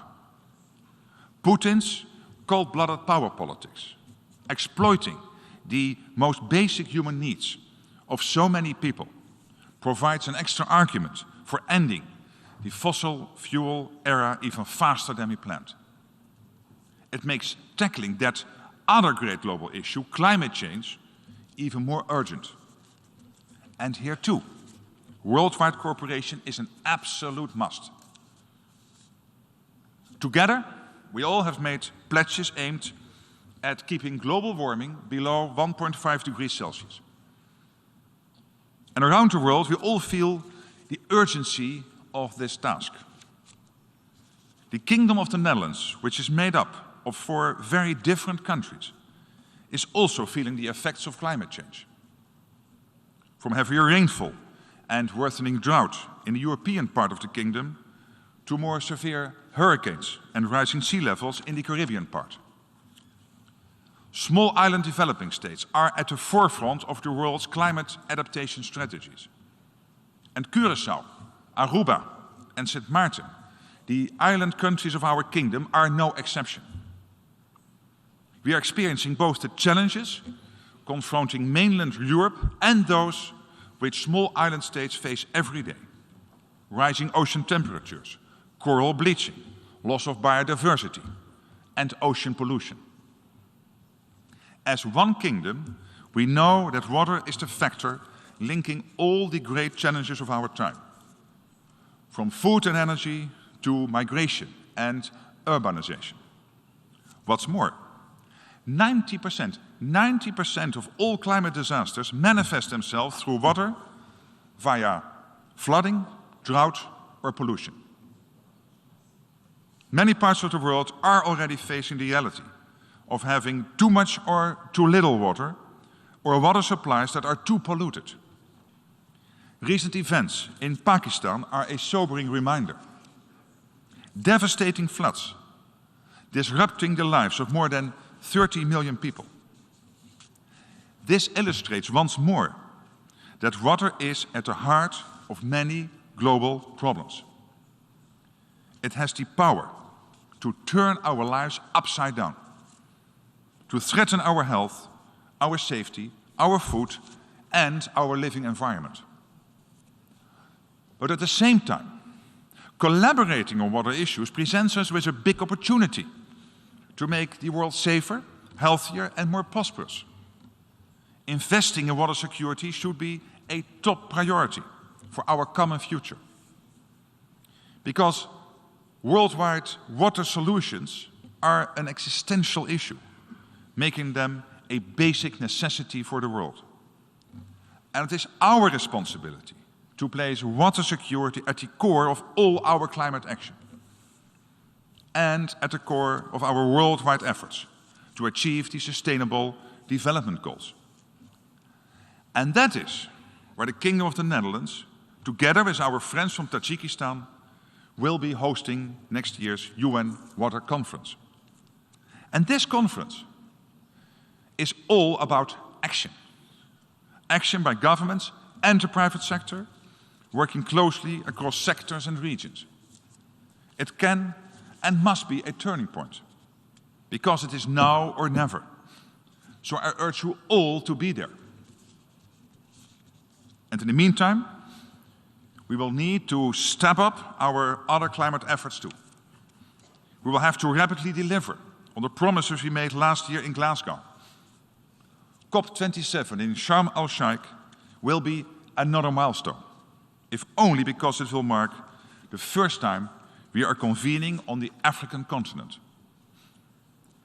Earlier this month, I met with African leaders in Rotterdam at the Africa Adaptation Summit. Our discussions further impressed on me the importance of climate action for Africa. And I can tell you this, the EU member states remain fully committed to a 55% reduction in carbon emissions by 2030 and a swift transition to clean energy. The Netherlands is also working to combat deforestation and to help the world meet its $100 billion pledge on climate finance.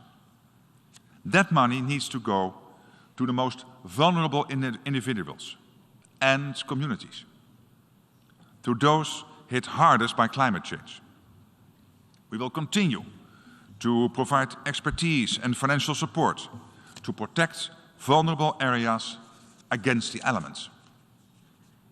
Developed countries have a responsibility to help developing countries take the necessary measures.